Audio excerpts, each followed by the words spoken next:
I would like to begin by reading two different portions of scriptures. ஒன்று வித்தியாசப்பட்ட வேத பகுதிகளை வாசிக்க இருக்கிறோம். The first passage is taken from the book of Ruth, chapter number 1.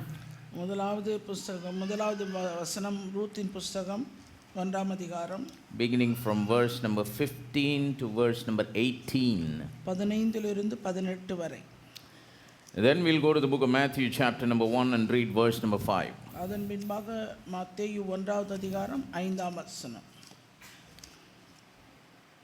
Ruth chapter number 1, 15 to 18, it says, "And she said, Behold, thy sister-in-law is gone back unto her people and unto her gods. Return thou after thy sister-in-law. And Ruth said, Entreat me not to leave thee, or to return from following after thee, for whither thou goest I will go, and where thou lodgest I will lodge. Thy people shall be my people, and thy God my God. Where thou diest will I die, and there will I be buried. The Lord do so to me, and more also, if aught that death part thee and me. And when she saw that she was steadfastly minded to go with her, then she left speaking unto her." ரூத்தின் சரித்திரம் 1ஆம் அதிகாரம் 15 18 வரை. அப்பொழுது அவள், இதோ உன் சகோதரி உன் ஜனங்களிடத்துக்கும் தன் தேவர்களிடத்துக்கும் திரும்பி போய்விட்டாளே, நீயும் உன் சகோதரியின் பிறகே திரும்பி போ என்றாள். அதற்கு ரூத், நான் உம்மை பின்பற்றாமல் உம்மை விட்டு திரும்பி போவதை குறித்து என்னோடே பேச வேண்டாம். நீர் போகும் இடத்துக்கு நானும் வருவேன், நீர் தங்கும் இடத்திலே நானும் தங்குவேன். உம்முடைய ஜனம் என்னுடைய ஜனம், உம்முடைய தேவன் என்னுடைய தேவன். நீர் மரணமடையும் இடத்தில் நானும் மரணமடைந்து அங்கே அடக்கம் பண்ணப்படுவேன். மரணமே அல்லாமல் வேறொன்றும் உம்மை விட்டு என்னை பிரித்தால் கர்த்தர் அதற்கு சரியாகவும் அதற்கு அதிகமாகவும் எனக்கு செய்ய கடவர் என்றாள். அவள் தன்னோட கூட வர மன உறுதியாய் இருக்கிறதை கண்டு அப்புறம் அதை குறித்து அவளோடே ஒன்றும் பேசவில்லை. Matthew chapter number 1 and verse number 5, it says, "And Salmon begat Booz of Rechab, and Booz begat Obed of Ruth, and Obed begat Jesse." மத்தேயு எழுதின சுவிசேஷம் 1ஆம் அதிகாரம் 5ஆம் வசனம். சல்மோன் போவாசை நாகாபனிடத்தில் பெற்றான், போவாஸ் ஓபேதை ரூத்தினிடத்தில் பெற்றான், ஓபேத் ஈசாயை பெற்றான். May the Lord add His blessing to the reading of His word. வாசிக்க கேட்ட இந்த வேத பகுதியிலே தேவன் நமக்கு ஆசீர்வாதத்தை கொடுக்கட்டும். Let us all pray. நாம் யாவரும் Gracious and loving Heavenly Father, கிருபையும் அன்பும் நிறைந்த பரலோகத்தின் தகப்பனே, in the only exalted name of the Lord Jesus Christ, உயர்த்தப்பட்ட ஒரே நாமமாகிய இயேசு கிறிஸ்துவின் நாமத்தினாலே we come approaching Thee to the throne of Thine grace as sons and daughters. நம்முடைய குமாரர் குமாரத்திகளாய் இந்த இடத்திலே உம்முடைய கிருபாசனத்திலே வந்து நிற்கிறோம். Thank you, Lord, for shedding Your precious blood on the cross. ஆண்டவரே, நீர் சிந்தின அந்த விலையேற பெற்ற இரத்தத்துக்காய் நாங்கள் நன்றி செலுத்துகிறோம். That blood has given us access into Your presence. அந்த இரத்தம் மாத்திரமே உம்முடையத்திலே எங்களை நெருங்கி சீட்டி சேர்க்க தகுதி உள்ளதாக. That blood has also made the way that Your presence dwells in us all the time. ஆண்டவரே, எப்போதும் உம்முடைய பிரசன்னம் எங்கள் மத்தியிலே வாசம் பண்ணவும் அது வழியாக இருக்கிறது. Lord, as we have gathered around Your table this morning, இந்த காலைவேளையிலே உம்முடைய மேஜையிலே நாங்கள் வந்து நிற்கிறோம். that You will come on to the scene, take Your position, and break the living bread of Your word. ஆண்டவரே, நீரே இந்த இடத்திலே வந்து உம்முடைய ஜீவப்பமாகிய வார்த்தையை நீர் எங்களுக்கு பிட்டு தாரும். Lord, help us to be, Lord, aware of the position that we have in this table. ஆண்டவரே, இந்த மேஜையிலே வந்து நிற்கிற இந்த தகுதி, அந்த ஸ்தானம் இன்னது என்பதை நாங்கள் அறிந்து கொள்ள எங்களுக்கு உதவி செய்யும். Help us to partake in this living bread of Your word. உம்முடைய வார்த்தையாகிய ஜீவ அப்பத்திலே பங்கு பெற எங்களுக்கு உதவி செய்யும். May we be nourished through Your word. உம்முடைய வார்த்தையினாலே நாங்கள் சத்துட்டப்பட எங்களுக்கு May உதவி we be செய்யும். transformed through Your word. உம்முடைய வார்த்தையினாலே மறுரூபமடைய உதவி செய்யும். May the eternal purpose of You sending Your word that we partake in be fulfilled in each and every one of our ஆண்டவரே, நாங்கள் lives. பங்கு பெறுகிற உம்முடைய வார்த்தையினாலே ஆண்டவரே, நீர் அனுப்புகிற அந்த நோக்கமும் சித்தமும் எங்கள் ஒவ்வொருடைய வாழ்க்கையிலும் நிறைவேற்றப்பட வேண்டும் என்று Lord, hide ஜெபிக்கிறேன். myself and reveal Yourself to Thine people through Your word. ஆண்டவரே, நீர் என்னை மறைத்து உம்முடைய ஜனத்துக்கு நீரே உம்முடைய வார்த்தையின் மூலமாய் வெளிப்படும். But won't You please anoint these lips to speak Your anointed word? உம்முடைய அபிஷேகப்பட்ட வார்த்தைகளை பேச என் நாவை நீர் அபிஷேகம். Anoint the ears of Thine people to hear. அவிதமாய் கேட்கிற உம்முடைய ஜனத்தினுடைய செவியை நீர் அபிஷேகம். The hearts of Thine people people to receive, அந்த ஜனங்கள் ஏற்றுக்கொள்கிற அவருடைய இருதயங்கள் and ஏற்றுக்கொள்ளட்டும். the lives of thine people to be transformed by your அதுபோல word. வாழ்க்கை மறுரூபமாகிற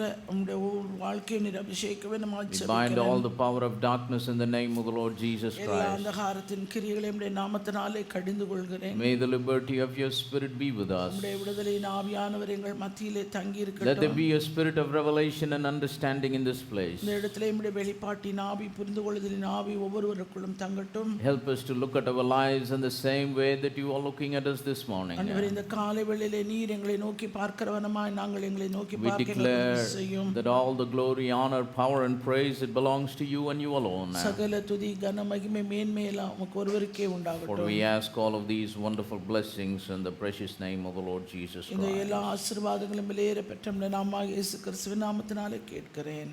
Amen. Amen. Please be seated. தயவு செய்து உட்காருங்க. This morning time, இந்த நாளின் காலை வேளையிலே I would like to speak to you on a subject called Ruth, a type of the bride of Jesus Christ. இயேசு கிறிஸ்துவின் மனவாட்டிக்கு அடையாளமானவள் Ruth. Everything that is written in the Old Testament பழைய ஏற்பாட்டிலே எழுதப்பட்டிருக்கிற சகலமும் is a type or a shadow to the reality of the times, the new covenant age in which we are living now today. இந்த நாளிலே நாம் வாழ்ந்து கொண்டிருக்கிற இந்த புதிய ஏற்பாட்டு உடன்படிக்கையின் காலத்துக்குரிய நிஜத்துக்கு நிழலாட்டமாய் இருக்கிறது சகலமும். Every book in the Old Testament, பழைய ஏற்பாட்டில் இருக்கிற ஒவ்வொரு புஸ்தகமும் it is merely just a shadow of the reality of the times of the New Testament in which we are living. நாம் வாழ்ந்து கொண்டிருக்கிற இந்த புதிய ஏற்பாட்டு உடன்படிக்கையின் காலத்துக்குரிய நிழலாட்டமாய் இருக்கிறது. Every story in the Old Testament is just not a story but a shadow or a type to the good things that are to come in the reality of the times in which we are living. பழைய ஏற்பாட்டிலே எழுதப்பட்டிருக்கிற ஒவ்வொரு காரியமும் ஒவ்வொரு கதையும் ஒவ்வொரு சம்பவமும் புதிய ஏற்பாட்டிலுடைய வரப்போகிற நன்மையான காரியங்களுக்குரிய நிஜத்துக்குரிய Even every நிழலாட்டமாய் இருக்கிறது. prophecy, it's a type or a shadow. அதுபோல தீர்க்க தரிசனங்கள் சகலமுமே ஒரு நிழலாட்டமாய் Every இருக்கிறது. character that we find in the Old Testament is a type or a shadow to the times in which we are living. பழைய ஏற்பாட்டு புஸ்தகங்களிலே நாம் காண்கிற ஒவ்வொரு கேரக்டர்களும் ஒவ்வொரு குணாதிசயமுமே அது புதிய ஏற்பாட்டுக்குரிய நிஜத்துக்காக. So one such shadow or a type is what we see in the whole book of Ruth that has got about 4 chapters. அந்த Ruth புஸ்தகத்திலே நான்கு அதிகாரங்கள் இருக்கிறது. அதிலே குறிக்கப்பட்டிருக்கிற அந்த நிழலாட்டமான காரியம் வரப்போகிற. So this is not some historical passage that has been written in the Old Testament ஏதோ time, வரலாற்று பகுதி பழைய ஏற்பாட்டு காலத்தில் எழுதப்பட்ட ஒன்று அல்ல. or it is not just an event that happened in some part of time in the Old Testament. பழைய ஏற்பாட்டின் காலத்தில் ஏதோ சம்பவித்த ஒரு சம்பவமும் அல்ல. The reason I say this is many people, they just consider Old Testament to be some historical passage that talks about different events that transpired at that நான் time. எதற்காக இதையெல்லாம் மறுபடியும் சொல்லுகிறேன் என்றால், இந்த நாட்களிலே அநேகர் என்ன பழைய ஏற்பாட்டு புஸ்தகத்தை நினைத்தாலே அது ஏதோ ஒரு வரலாற்று காலத்திலே கடந்த காலத்தில் நடந்த ஒரு சம்பவமாக அவர்கள் அதை For கருதுகிறார்கள். example, if you take the book of Ruth, Ruth சரித்திரத்தை some எடுத்துக்கொண்டீர்களானால் people think it is just a love story that has been written in the Old Testament. ஒரு காதல் கதையானது பழைய ஏற்பாட்டு புத்தகத்தில் எழுதப்பட்ட ஒன்றாய் அவர்கள் No, it looks like a love story, அது பார்ப்பதற்கு அப்படியாக but இருக்கிறது. it is a shadow to the real love story. உண்மையான அந்த அன்பின் கதைக்கு ஒப்பான ஒரு நிழலாட்டம். Praise the name of the living God. What is the real love story? உண்மையான அன்பின் கதை என்ன? Not Romeo and Juliet. அது ரோமியோ ஜூலியட் அல்ல. It's Jesus Christ and his bride. கிறிஸ்துவும் அவருடைய மனவாட்டியுமாகும். This love story is the greatest love story. இந்த காதல் கதையானது மிக பெரிதான ஒரு கதையாகும். This is a love story where the bridegroom himself is living in the heart of the bride. அந்த மணவாளனாகிய அவர் ஒருவர் அந்த மணவாட்டிக்குள்ளே வாசமாய் இருக்கிற ஒரு And the bride is living in the bridegroom. அந்த மணவாட்டியானவள் மணவாளனுக்குள் வாழ்கிற ஒரு. Can you find any such love story? இப்படிப்பட்டதான ஒரு கதை எங்கயாவது நீங்கள் கேள்விப்பட்டிருக்கிறீர்களா? Have you heard any novel talking about this kind of love story? ஏதாவது ஒரு கதை புத்தகம் இப்படிப்பட்டதான ஒரு அன்பின் கதையை பற்றி Where the சொல்லியிருக்கிறதா? bridegroom is living inside the bride and the bride is in the bridegroom, the Lord எப்படி Jesus மணவாளன் Christ. மணவாட்டிக்குள்ளே வாசமாய் இருக்கிறது, மணவாட்டியானவள் மணவாளனுக்குள் இருப்பதாக எங்காவது நாம் பார்த்திருக்கிறோமா? Praise the name of the living God. நாமத்துக்கே Ruth in the Old Testament, பழைய ஏற்பாட்டில் இருக்கிற Ruth it is one book that talks about the real love story in the shadows. அது நிழலாட்டத்தில் சொல்லப்பட்ட உண்மையான ஒரு அன்பின் கதையாகும். And in that book, Boaz is the redeemer, is a type of Christ. அந்த புத்தகத்திலே வருகிற அந்த மோவாப் என்கிற பாத்திரமான போவாஸ் என்கிற அந்த பாத்திரமானது But Ruth is a shadow or the type of the bride of Jesus Christ. ரூத்தோ வரப்போகிற மணவாட்டிக்கு நிழலாட்டமாய் இருக்கிறார். So the book of Ruth is just not a love story. எனவே ரூத்தின் புத்தகம் வெறும் அன்பின் கதை மாத்திரமல்ல. But it has got a revelation that is inspired by the Holy Spirit. அது பரிசுத்த ஆவியினாலே அங்கே ஏவப்பட்டு எழுதப்பட்ட ஒரு காரியம். So that's why when the holy men of God compiled the Bible, எனவே பரிசுத்த மனுஷர்கள் பரிசுத்த ஆவியினாலே ஏவப்பட்டவைகள் எழுதும்போது in the Old Testament they selected the book of Ruth to be present in the Old Testament book. அதை பழைய ஏற்பாட்டு புத்தகமாக அந்த ரூத்தின் புத்தகத்தை அவர்கள் கருதி. So we who are living in this day and time, வாழ்ந்து கொண்டிருக்கிற இந்த காலத்தில் இந்த நேரத்தில் we need to understand our position in Christ. கிறிஸ்துவுக்குள்ளே நம்முடைய ஸ்தானம். What is our position in Christ? கிறிஸ்துவுக்குள்ளே நம்முடைய ஸ்தானம் என்ன? Oh, we have many different positions. வித்தியாசப்பட்ட ஸ்தானங்கள் நிலைகள் நமக்கு The scripture says, as many as received him, to them gave he power to become the sons of God. ஏற்றுக்கொண்டவர்கள் எத்தனை பேர்களோ அத்தனை பேரும் தேவனுடைய பிள்ளைகள் ஆகும்படி அதிகாரம் கொடுத்தார். So we are the sons and daughters of God. That's a position that God has given us. தேவன் நமக்கு கொடுத்திருக்கிற ஒரு நிலை, அவருக்கு குமாரர் குமார்த்திகள் என்று. Then the scripture says we are the sheep of his pasture. அது மாத்திரமல்ல அவருடைய மந்தையின் ஆடுகள் என்று சொல்லப்பட்டிருக்கிறது. So he is our chief shepherd and we are the sheep of his pasture in the flock of God. அவர் நம்முடைய பிரதான மேய்ப்பர், அவருடைய மந்தையின் ஆடுகளாய் நாம் இருக்கிறோம். And we are citizens in the kingdom of God. அது மாத்திரமல்ல தேவனுடைய ராஜ்யத்தின் குடிமக்களாய் இருக்கிறோம். He is our foundation and we are the building of that foundation. அவரே நம்முடைய அஸ்திபாரம், அவருடைய மேல் கட்டப்பட்ட கட்டிடம் நாம். And one of the phenomenal relationship that we have with God, தேவனோடு கொண்டிருக்கிற அந்த உறவு முறையிலே அதி முக்கியமான ஒரு உறவு முறை is that he is our bridegroom and we are the bride of the Lord Jesus Christ. நம்முடைய மணவாளன், நாம் அவருடைய மணவாட்டி. And this position, the bride, இந்த மணவாட்டி என்கிற அந்த நிலைமை, it's a very exclusive position. அது ஒரு மிகவும் தனித்தன்மையான ஒரு முறையாகும். See, a person can have many sons and many daughters. ஒரு நபருக்கு अनेक குமாரர் குமாரத்திகள் இருக்கலாம். A shepherd can have many sheep. அதுபோல மேய்ப்பனுக்கு பல ஆடுகள் இருக்கலாம். A king can have many citizens living in his kingdom. ஒரு நாட்டை ஆளுகிற ராஜாவுக்கு பல குடிமக்கள் இருக்கலாம். But a bridegroom can have only one bride. ஆனால் மணவாளனுக்கு ஒரு மணவாட்டி தான் இருக்க முடியும். That's why this is a very exclusive position. அதனால தான் சொன்னேன், இது ஒரு மிகவும் ஒரு தனிமையான, it's a very important position that the scripture gives to each and every one of his bride. அவருடைய மணவாட்டியாக இருக்கிற ஒவ்வொருவருக்கும் அவ்வளவு ஒரு முக்கியத்துவம் கொடுத்து எழுதப்பட்ட ஒரு காரியம். Praise the name of the living God. So when Jesus comes in the clouds of glory, இயேசு கிறிஸ்து மகிமையின் மேகத்திலே வரும்போது who will be taken up? யார் எடுத்துக்கொள்ளப்படுவார்? Only the bride will be taken up. மணவாட்டி மாத்திரமே எடுத்துக்கொள்ளப்படுவார். And who is the bride? அந்த மணவாட்டி If we read Matthew chapter number 25, மத்தேயு 25வது அதிகாரத்தை எடுத்து பார்த்தீங்கன்னா Jesus talked about the parable of the 10 virgins. அந்த 10 கன்னிகளுடைய உவமையை பற்றி ஆண்டவராய் இயேசு கிறிஸ்து அங்கே சொல்றார். And in the parable of the 10 virgins, அந்த 10 கன்னிகளின் உவமையிலே he said only the 5 wise were taken up to meet the bridegroom. புத்தியுள்ள 5 கன்னிகைகள் மாத்திரமே மணவாளனை சந்திக்க But the எடுத்துக்கொள்ளப்பட்டார்கள். foolish virgins, ஆனால் புத்தி இல்லாத கன்னிகைகளோ they were left behind அவர்கள் கைவிடப்பட்டார்கள். to go through the things that they need to go through on this அவர்கள் earth. எதிலே இந்த பூமியிலே எதனூடாய் கடந்து போக வேண்டுமோ அதற்காக அவர்கள் There's கடந்து no போனார்கள். doubt that all the 10 virgins are virgins. அந்த 10 பேருமே கன்னிகைகள் தான். Praise the name of the living God. Apostle Paul writing to Corinthians, he says, அப்போஸ்தலனாகிய பவுல் கொரிந்து சபைக்கு எழுதும்போது I have espoused you to one husband as a chaste virgin. கிறிஸ்து என்னும் ஒரே புருஷனுக்கு கற்புள்ள கன்னியாக உங்களை நான் நியமித்திருக்கிறேன் என்று அவர் Praise the name of the living God. But even among this, அதன் மத்தியிலும் கூட there are 5 wise and 5 foolish. 5 புத்தியுள்ளவர்கள் 5 புத்தி And இல்லாதவர்கள். only the 5 wise virgins, அந்த 5 புத்தியுள்ள கன்னிகைகள் when there was a cry made in heaven at the midnight, behold the bridegroom cometh. அந்த மணவாளன் வருகிற அந்த நடு ஜாமத்திலே அந்த சத்தம் Only வந்தபோது the bride was able to be taken up.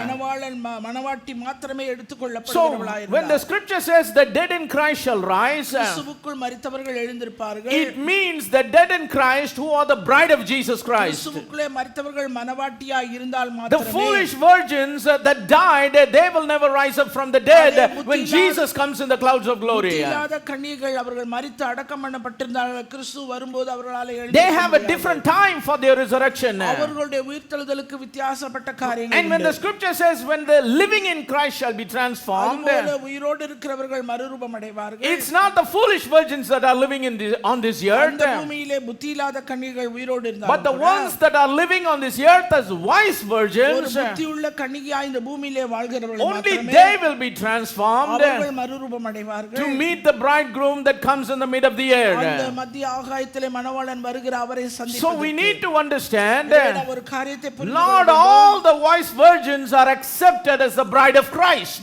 எல்லா கன்னிகைகளும் ஆண்டவராகிய இயேசு கிறிஸ்துவினாலே மணவாட்டி என்று It's the ஏற்றுக்கொள்ளப்படுகிறது. truth of the scriptures that only the wise virgins were accepted as the bride of the Lord Jesus Christ. கன்னிகைகள் மாத்திரமே ஆண்டவராலே மணவாட்டிகளாக Yes, all ஏற்றுக்கொள்ளப்படுவார்கள். the 10 virgins are the people of God இந்த 10 கன்னிகளும் தேவனுடைய ஜனங்களுக்கு ஒப்பாக because they serve the Almighty God. அவர்கள் எல்லாரும் சர்வ வல்லமையுள்ள But தேவனை only the ஆராதிக்கிறவர்கள். 5 wise virgins, ஆனால் 5 புத்தியுள்ள கன்னிகைகள் மாத்திரமே they have that exclusive position of being called the bride of the Lord Jesus ஆண்டவராகிய Christ. இயேசு கிறிஸ்துவுக்கு மணவாட்டி என்கிற அந்த ஸ்தானத்தை அவர்கள் தனித்தன்மையாய் பெற்றவர்கள். Praise the name of the living God. And the book of Ruth, ரூத்தின் it சரித்திரம் reveals many characters, அநேக குணாதிசயங்களை and one such character is Ruth itself. அதிலே காணப்படுகிறது ரூத் மாத்திரமே. Praise the name of the living God. And she is a perfect type of the bride of Christ in the Old Testament. பழைய ஏற்பாட்டிலே இயேசு கிறிஸ்துவின் மணவாட்டியின் பரிபூர்ண மாதிரிக்கு அடையாளமாக. So if we have made our calling and our election sure, அழைக்கப்பட்ட அழைப்பையும் தெரிந்து கொள்வதிலும் உறுதியாக்கி நாம் we ஜாக்கிரதையாய் need to look at the traits of the bride of Christ. அந்த கிறிஸ்துவினுடைய மணவாட்டி எத்தன்மை உள்ளவள் என்பதை The bride of Christ has just got only one way to live her life.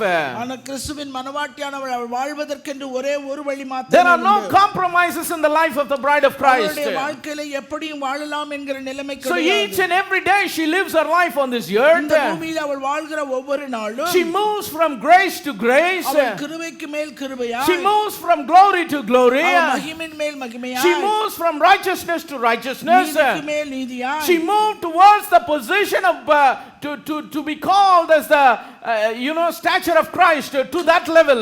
அந்த கிறிஸ்துவின் பூரண வளர்ச்சிக்கு ஒப்பான அந்த வளர்ச்சி அடைகிற வரைக்கும் அவள் கடந்து போக வேண்டும். Praise the name of the living God. This book of Ruth இந்த ரூத்தின் புத்தகம் has got 4 chapters. அது 4 அதிகாரங்கள் உள்ளது. And in these 4 chapters, இந்த 4 அதிகாரங்களிலே there are 4 things that are revealed about Ruth. ரூத்தை குறித்து 4 காரியங்கள் So in வெளிப்படுத்தப்பட்டிருக்கிறது. this shadow, இந்த நிழலாட்டத்திலே the type of the bride Ruth, அந்த மணவாட்டிக்கு அடையாளமான Ruth, in each and every chapter, ஒவ்வொரு அதிகாரத்திலும் a particular thing is revealed about the bride. அந்த மணவாட்டியை குறித்து ஒரு குறிப்பிட்ட காரியம் In வெளிப்படுத்தப்பட்டிருக்கிறது. chapter number 1, ஒன்றாவது அதிகாரத்திலே it talks about the decision of Ruth. ரூத்தினுடைய தீர்மானத்தை பற்றி அங்கே In பார்க்கிறோம். chapter number 2, இரண்டாவது அதிகாரத்திலே it talks about how Ruth served. எப்படி அந்த ரூத் அவள் பணிவிடை சேவித்தாள். Serving means சேவை. சேவித்தாள். Praise the name of the living God. How she served in that land. அந்த தேசத்திலே அவள் எவ்விதமாய் How she served in the land of God. அந்த தேவனுடைய இடத்திலே அவர் எப்படி How she served in the kingdom of God. தேவனுடைய ராஜ்யத்திலே அவர் எப்படி சேவித்தார். How she served her master. தன்னுடைய எஜமானுக்கு அவள் எப்படி சேவை How she செய்தார். served her redeemer. தன்னுடைய மீட்பருக்கு அவள் எவ்விதமாய் சேவை And in the 3rd chapter, மூன்றாவது அதிகாரத்திலே we read in the scripture நாம் வேதத்திலே வாசிக்கிறோம் how Ruth was resting. எப்படி அவள் அமர்ந்திருந்தாள், அமைதலாய் இருந்தாள். இளைப்பாறினாள். How Ruth found her rest. தன்னுடைய இளைப்பாறுதலை அவள் எப்படி கண்டடைந்தாள். And in chapter number 4, நான்காவது அதிகாரத்திலே we read about the reward of Ruth. ரூத்துக்குரிய பலன். So in 4 chapters, இந்த 4 அதிகாரங்களிலே 4 things are revealed about this type of the bride of Christ in the Old Testament called Ruth. பழைய ஏற்பாட்டின் மணவாட்டிக்கு அடையாளமான ரூத்தை பற்றி 4 காரியங்கள் நாம் அறிய முடியும். Chapter number 1, ஒன்றாவது it talks அதிகாரத்திலே about her decision. அவள் எடுத்த தீர்மானம் Chapter number 2, இரண்டாவது அதிகாரத்திலே it talks about her serving. அவளுடைய சேவை. Chapter number 3, மூன்றாவது it அதிகாரத்திலே talks about the rest that she found in that land. அந்த தேசத்திலே அவள் கண்ட இளைப்பாறுதல். Chapter number 4, நான்காவது it அதிகாரத்திலே talks about the reward she obtained. அவர் பெற்றுக்கொள்ளத்தக்கதான பலன். Praise the name of the living God. So today we'll talk about whatever the time permits. நேரம் அனுமதிக்கிற வரைக்குமாய் நாம் Let's go to Ruth chapter number 1. ரூத்தின் சரித்திரம் 1ஆம் அதிகாரம். Like we read during the Bible reading time, வேத வாசிப்பிலே வாசிக்க கேட்டபடி and understand the things that are written in there in chapter number 1. 1வது அதிகாரத்திலே அங்கே எழுதப்பட்டிருக்கிறது. And like I told you before, இதற்கு முன்பாக this chapter number 1, it reveals the decision of Ruth, the type of the bride of Christ in the Old Testament. கிறிஸ்துவின் மணவாட்டிக்கு அடையாளமான ரூத்தினுடைய தீர்மானம் இன்னது என்று So பார்த்தோம். this story happened during the time when the judges were ruling. அந்த சம்பவம் நடைபெற்ற நேரம் நியாயாதிபதிகள் ஆட்சி Still செய்த it's காலம். not the time of the prophets. அது தீர்க்கதரிசிகள் காலம் இன்னும் வரல. Or still it's not the time of the kings. இல்ல ராஜாக்களுடைய காலம் இன்னும் வரல. That's why it's written right after the book of Judges. அந்த நியாயாதிபதிகள் புத்தகத்துக்கு அடுத்தபடியாக Ruth chapter number 1 and verse number 1 says, ரூத்தின் சரித்திரம் 1ஆம் அதிகாரம் 1ஆம் in the வசனம். days when the judges ruled, there was a famine in the land. நியாயாதிபதிகள் நியாயம் விசாரித்து வரும் நாட்களில் தேசத்திலே பஞ்சம் உண்டாயிற்று. And there was a certain man that went to sojourn in the country of Moab, he and his wife and their 2 sons. அப்பொழுது யூதாவில் உள்ள பெத்லகேம் ஊரானாகிய ஒரு மனுஷன் தன் மனைவியோடும் தன் 2 குமாரரோடும் கூட மோவாப் தேசத்திலே So this book, it begins with the story of a family moving from their land of nativity to a foreign land. இந்த புத்தகம் ஆரம்பிக்கும் போது ஒரு மனுஷன் தன் குடும்பத்தோடு தன்னுடைய தேசத்தை விட்டு இன்னொரு தேசத்துக்கு பிரயாணப்படுகிறதை So சொல்லப்பட்டிருக்கிறது. because there was a famine in the land of their nativity, அவர்களுடைய தேசத்திலே பஞ்சம் இருந்ததினாலே this man and இந்த his மனுஷன், wife and his அவனுடைய 2 மனைவி, sons, அவனுடைய 2 குமாரர்கள் they left the land of their nativity to go to a foreign land, to go to a heathen அவர்களுடைய land. சொந்த ஊரை விட்டு அவர்கள் அந்நிய தேசத்துக்கு கடந்து Verse number 2 போனார்கள். says, இரண்டாம் வசனம் the man's சொல்லுகிறது, name was Elimelech, அந்த மனுஷனுடைய பேர் his Elimelech, wife's name was Naomi, அவன் மனைவியின் பேர் நகோமி, and they had 2 sons called Mahlon and Chilion. அவனுடைய 2 குமாரரில் ஒருவன் பேர் மக்லோன் மற்றவன் பேர் Chilion. Mr. Elimelech, Mrs. Naomi, Elimelech அந்த மனுஷன் அவனுடைய மனைவி நகோமி. Mahlon and Chilion are 2 sons. அவனுக்கு 2 குமாரர்கள் Now Mahlon, their Chilion. names are very interesting. அவருடைய பெயர்கள் தான் மிகவும் The சுவாரஸ்யமானது. name Elimelech means எலிமெலேக்கு என்ற பெயரின் அர்த்தம் God of the king. God, God of the king. ராஜாவின் ராஜாவின் தேவன். Elimelech means God of the king. Elimelech என்றால் ராஜாவின் தேவன். It is a combination of 2 words. அது 2 வார்த்தைகளுடைய கூட்டாகும். And the first word's meaning is strong, powerful. அது அதிகாரம் வல்லமை என்ற. So but the entire meaning of that word Elimelech is God of the king. அந்த எலிமெலேக்கு என்கிற பெயருக்குரிய அர்த்தம் ராஜா. So it represents strength. அது வந்து பலத்தை That குறிக்கிறது. name represents power. அந்த பெயர் வந்து அதிகாரத்தை That குறிக்கிறது. name represents glory. அது மகிமையை குறிக்கிறது. Praise the name of the living God. நாமத்துக்கே மகிமை. And the name Naomi means pleasant. அந்த நகோமி என்றால் அது வந்து இனிமையானவள். pleasant. நவமின்னா என்ன அர்த்தம்? இனிமையான. pleasant. ஆமென். pleasantனா என்ன? pleasant weatherன்றோம்ல, ரொம்ப pleasantா இருக்குங்க, நல்லா இருக்குங்க, இதமா இருக்குங்க, இதமா இருக்கிறது. without any discomfort. எந்த ஒரு அசௌகரியமும் இல்லாம, முகம் சுளிக்கும்படியா எந்த ஒரு பிரச்சனையும், without any irritation. எந்த ஒரு எரிச்சலும் இல்லாதபடி. There is calmness, there is pleasantness. அங்கே ஒரு அமைதல், ஒரு இதம்.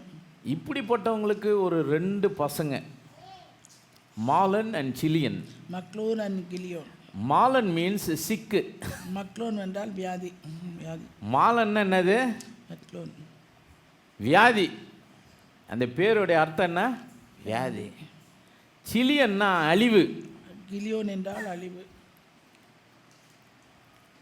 பேரண்ட்ஸ் வந்து என்னது? ராஜாவின் தேவனுக்கும் இனிமையாளவளுக்கும் பிறந்ததுலாம் வியாதி, அழிவு. அழிவு. Elimelech, who is God of the king, அந்த எலிமெலேக்கு என்பவர் ராஜாவின் and his wife Naomi, the meaning of it is pleasant. அவருடைய மனைவியாகிய நகோமியினுடைய So they beget 2 sons. அவர்களுக்கு 2 மகன்கள். And the meaning of their name is sickness and destruction. அவர்களுடைய பெயரின் அர்த்தம் ஒன்று வியாதி, இன்னொன்று அழிவு. They were from Bethlehem in Judah. அவர்கள் யூதாவில் உள்ள பெத்லகேம் ஊரார்.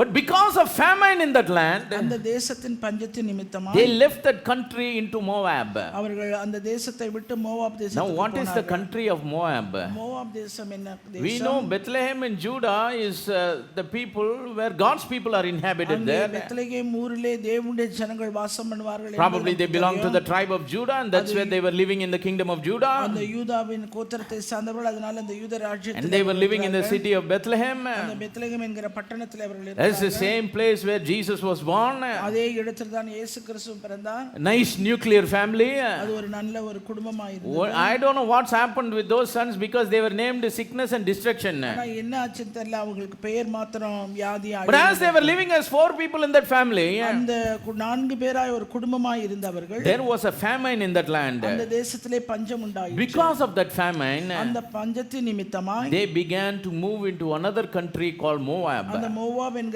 தேசத்துக்கு அவர்கள் கடந்து And போனார்கள். they continued there, the scripture says, in the land of Moab. அந்த மோவாப் தேசத்துக்கு போய் அங்கே இருந்து So விட்டார்கள். they were not visiting that country, to bring some food back to the land of their nativity. அவர்கள் Moab தேசத்துக்கு சென்று ஆகாரம் எடுத்துக்கொண்டு அவர்கள் திரும்ப It's பெத்லகேமுக்கு not வரல. like the sons of Jacob went to see Joseph and brought some, groceries back to எப்படி their யாக்கோபின் father and their family. யாக்கோபின் குமாரர்கள் யோசேப்பை சந்தித்து பொருட்களை கொண்டு தானியங்களை கொண்டு வந்தார்கள். They were trying to migrate to a foreign land. அவர்கள் ஒரு வேறு தேசத்துக்கு, அந்நிய தேசத்துக்கு அவர்கள் What country did they choose? அவர்கள் தேர்ந்தெடுத்த தேசம் They எது? chose the country of Moab. அது மோவாப் தேசமாகும். Now who is Moab? இந்த மோவாப் யார்? Moab is a tribe that came out of Lot Lot through one of his daughters. அவர் லோத்தின் அவர் மகள் மூலமாய் பிறந்த ஒரு சந்ததியினர் தான் Moab. If you go back to the book of Genesis, ஆதியாகம புத்தகத்துக்கு போனீர்களானா Lot and his wife and his 2 daughters,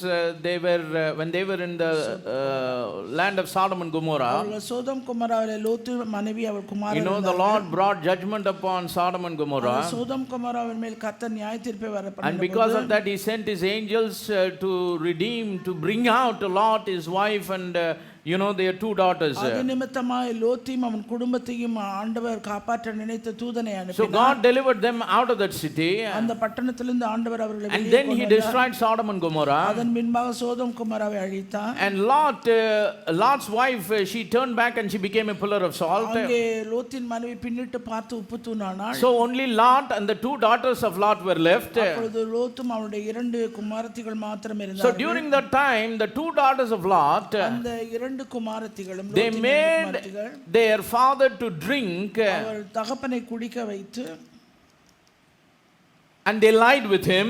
அவரோடு கூட சயனித்து, And then because of that union, அந்த இணைப்பின் நிமித்தமாய், because of that illegitimate union, அந்த அநீதியான சட்ட வழியாக இல்லாதவர், illegal union, அநீதியான முறைகேடான ஒரு உறவின் பந்தத்தினால வந்ததுதான் என்னது? ஒரு பொண்ணு மூலமா வந்தது Moabites. மோவாபியர். What came out of the other daughter is called the Ammonites. இன்னொரு மகள் மூலமாய் வந்தது அம்மோனியர். Now these people, Elimelech, Naomi, Mahlon and Chilion, இப்பொழுது இந்த எலிமெலேக்கு, நகோமி, அவனுடைய 2 குமாரர்கள், they are the covenant people of God. அவர்கள் தேவனுடைய உடன்படிக்கையின் They are the ஜனங்கள். children of Abraham. அவர்கள் ஆபிரகாமின் They are in சந்ததிகள். covenant with God. தேவனோடு உடன்படிக்கை And செய்தவர்கள். God gave that land to them. ஆண்டவர் அந்த தேசத்தை அவர்களுக்கு They were living in that land. அந்த தேசத்தில் அவர்கள் But வாழ்ந்தார்கள். because of famine, பஞ்சத்தின் they நிமித்தமாய் wanted to permanently migrate to an illegal land. அவர்கள் ஒரு முறைகேடான தேசத்திலே போய் அவர்கள் அங்கேயே தங்கி Moab is a land that was not given to them. அந்த மோவாப் தேசம் அவர்களுக்கு They கொடுக்கப்பட்ட went into that land and they continued there, the scripture says. அந்த தேசத்துக்கு போய் அங்கே இருந்து விட்டார்கள் என்று வசனம் See, as we are living our lives in Christ, கிறிஸ்துவுக்குள்ளே நாம் வாழ்கிற இந்த வாழ்க்கையிலே we should be really careful about the place and the position that God has given us. தேவன் நமக்கு கொடுத்திருக்கிற ஸ்தானம், ஸ்தானம் நிலைமை நாம் எந்த இடத்துல வசிக்கிறோம் என்பது மிக முக்கியம். So like the people of God in the Old Testament, பழைய ஏற்பாட்டின் தேவனுடைய ஜனங்கள் like they were in covenant with the Almighty God, எப்படி சர்வ வல்லமையோடு தேவனோடு உடன்படிக்கை அவர்கள் செய்தார்கள், we who are living in this day and time இந்த today, காலத்திலே வாழ்கிற நாமும் கூட we have a covenant with our Almighty God through what Christ did on the cross of Calvary. கிறிஸ்து இயேசு கல்வாரியிலே செய்த அந்த கிரியை நிமித்தமாய் நாம் அவரோடு கூட ஒரு We உடன்படிக்கை all are living a covenant life in Christ. கிறிஸ்துவுக்குள்ளே ஒரு உடன்படிக்கை வாழ்க்கை நாம் வாழ்ந்து Praise the name of the living God. And in this covenant life, இந்த உடன்படிக்கையின் we should never ever leave the place and the position that God has given us. தேவன் நமக்கு கொடுத்திருக்கிற ஸ்தானத்தையும் நிலைமையும் அந்த இடத்தையும் நாம் ஒரு காலம் விட்டு விலக Praise the name of the living God. நாமத்திற்கே மகிமை. Because that's very dangerous. அது மிகவும் ஆபத்தான ஒன்று. These people, இந்த ஜனங்கள், Elimelech and his family, எலிமெலேக்கும் அவன் குடும்பமும், because they had famine in that land, அந்த தேசத்திலே பஞ்சத்தின் they left the நிமித்தமாய் place that God gave them. ஆண்டவர் அவர்களுக்கு கொடுத்த தேசத்தை விட்டு கடந்து போனார்கள். Praise the name of the living God. நாமத்திற்கே மகிமை. We should never do that. நாம் அவிதமாய் செய்யக்கூடாது. Because if we leave the place and the position that God has given us, தேவன் நமக்கு அருளை கொடுத்திருக்கிற அந்த ஸ்தானத்தையும் அந்த இடத்தையும் நாம் விட்டு விலகுவோமானால் we will end up in a wrong place. நாம் ஒரு தவறான இடத்திலே போய் We will end up in an illegal place. ஒரு முறைகேடான இடத்திலே That நிற்போம். place is a place that is not meant for us. அது நமக்காக ஏற்படுத்தப்பட்ட ஆயத்த பண்ணப்பட்ட ஒரு இடம் அல்ல. தேவன் நமக்கு ஆயத்தம் பண்ணினது ஒரே ஒரு இடம் தான். 10 இடம் என்ன பண்ணல, 10 இடத்தை பண்ணி நீ உனக்கு இங்க பிடிச்சா இருந்துக்கோ, இந்த ஸ்தானத்தை உனக்கு கொடுக்குறேன், இது பிடிச்சா இருந்துக்கோ, இல்லாட்டா இன்னொரு ஸ்தானம் வச்சிருக்கேன், இல்லாட்டா அதை எடுத்துக்கோலாம் ஆண்டவர் என்ன பண்ணல.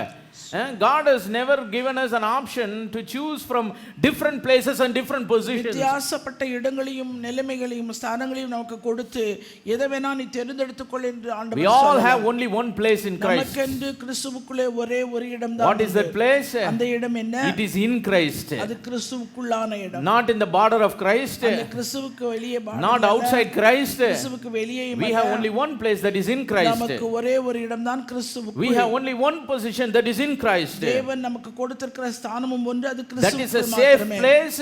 அதே இடம் தான். That is a place where God will feed us. அந்த இடத்துல தான் ஆண்டவர் நம்மை That போஷிப்பார். is a place where God will sustain us. அந்த இடத்துல தான் தேவன் நம்மை தாங்குவார். These people, when they were living in that physical geographical land, அந்த மூலோக ரீதியாக அவர்களுக்கு கொடுக்கப்பட்ட இடம் அந்த இடம். instead of trusting God, அது தேவனை சார்ந்திருக்கிற ஒரு இடம். instead of finding food to live in that place, அந்த தேசத்திலே வாழ்வதற்குரிய ஆகாரத்தை தேடுவதற்கு பதிலாக they were trying to migrate, they were trying to leave that place and go to அவர்கள் அந்த somewhere else. இடத்தையே சொந்த தேசத்தையே ஆண்டவர் கொடுத்த இடத்தையே விட்டு கடந்து போனார்கள். This is where the story begins. இப்படி தான் இந்த கதை And ஆரம்பிக்கிறது. verse number 3 says, மூன்றாம் வசனம், and Elimelech, Naomi's husband, died, நகோமியின் புருஷனாகிய Elimelech இறந்து and போனான். she was left alone with her 2 sons. அவளும் அவருடைய 2 குமாரர் மாத்திரம் இருந்தார்கள். So he thought, Elimelech would have thought, Elimelech if நினைத்திருக்கலாம், I would be living in Bethlehem, Judah, நான் யூதாவில் உள்ள பெத்லகேம்ல இருந்தேன், I might not have food to eat, அங்கே சாப்பாடு எனக்கு சாப்பிடுவதற்கு I might die,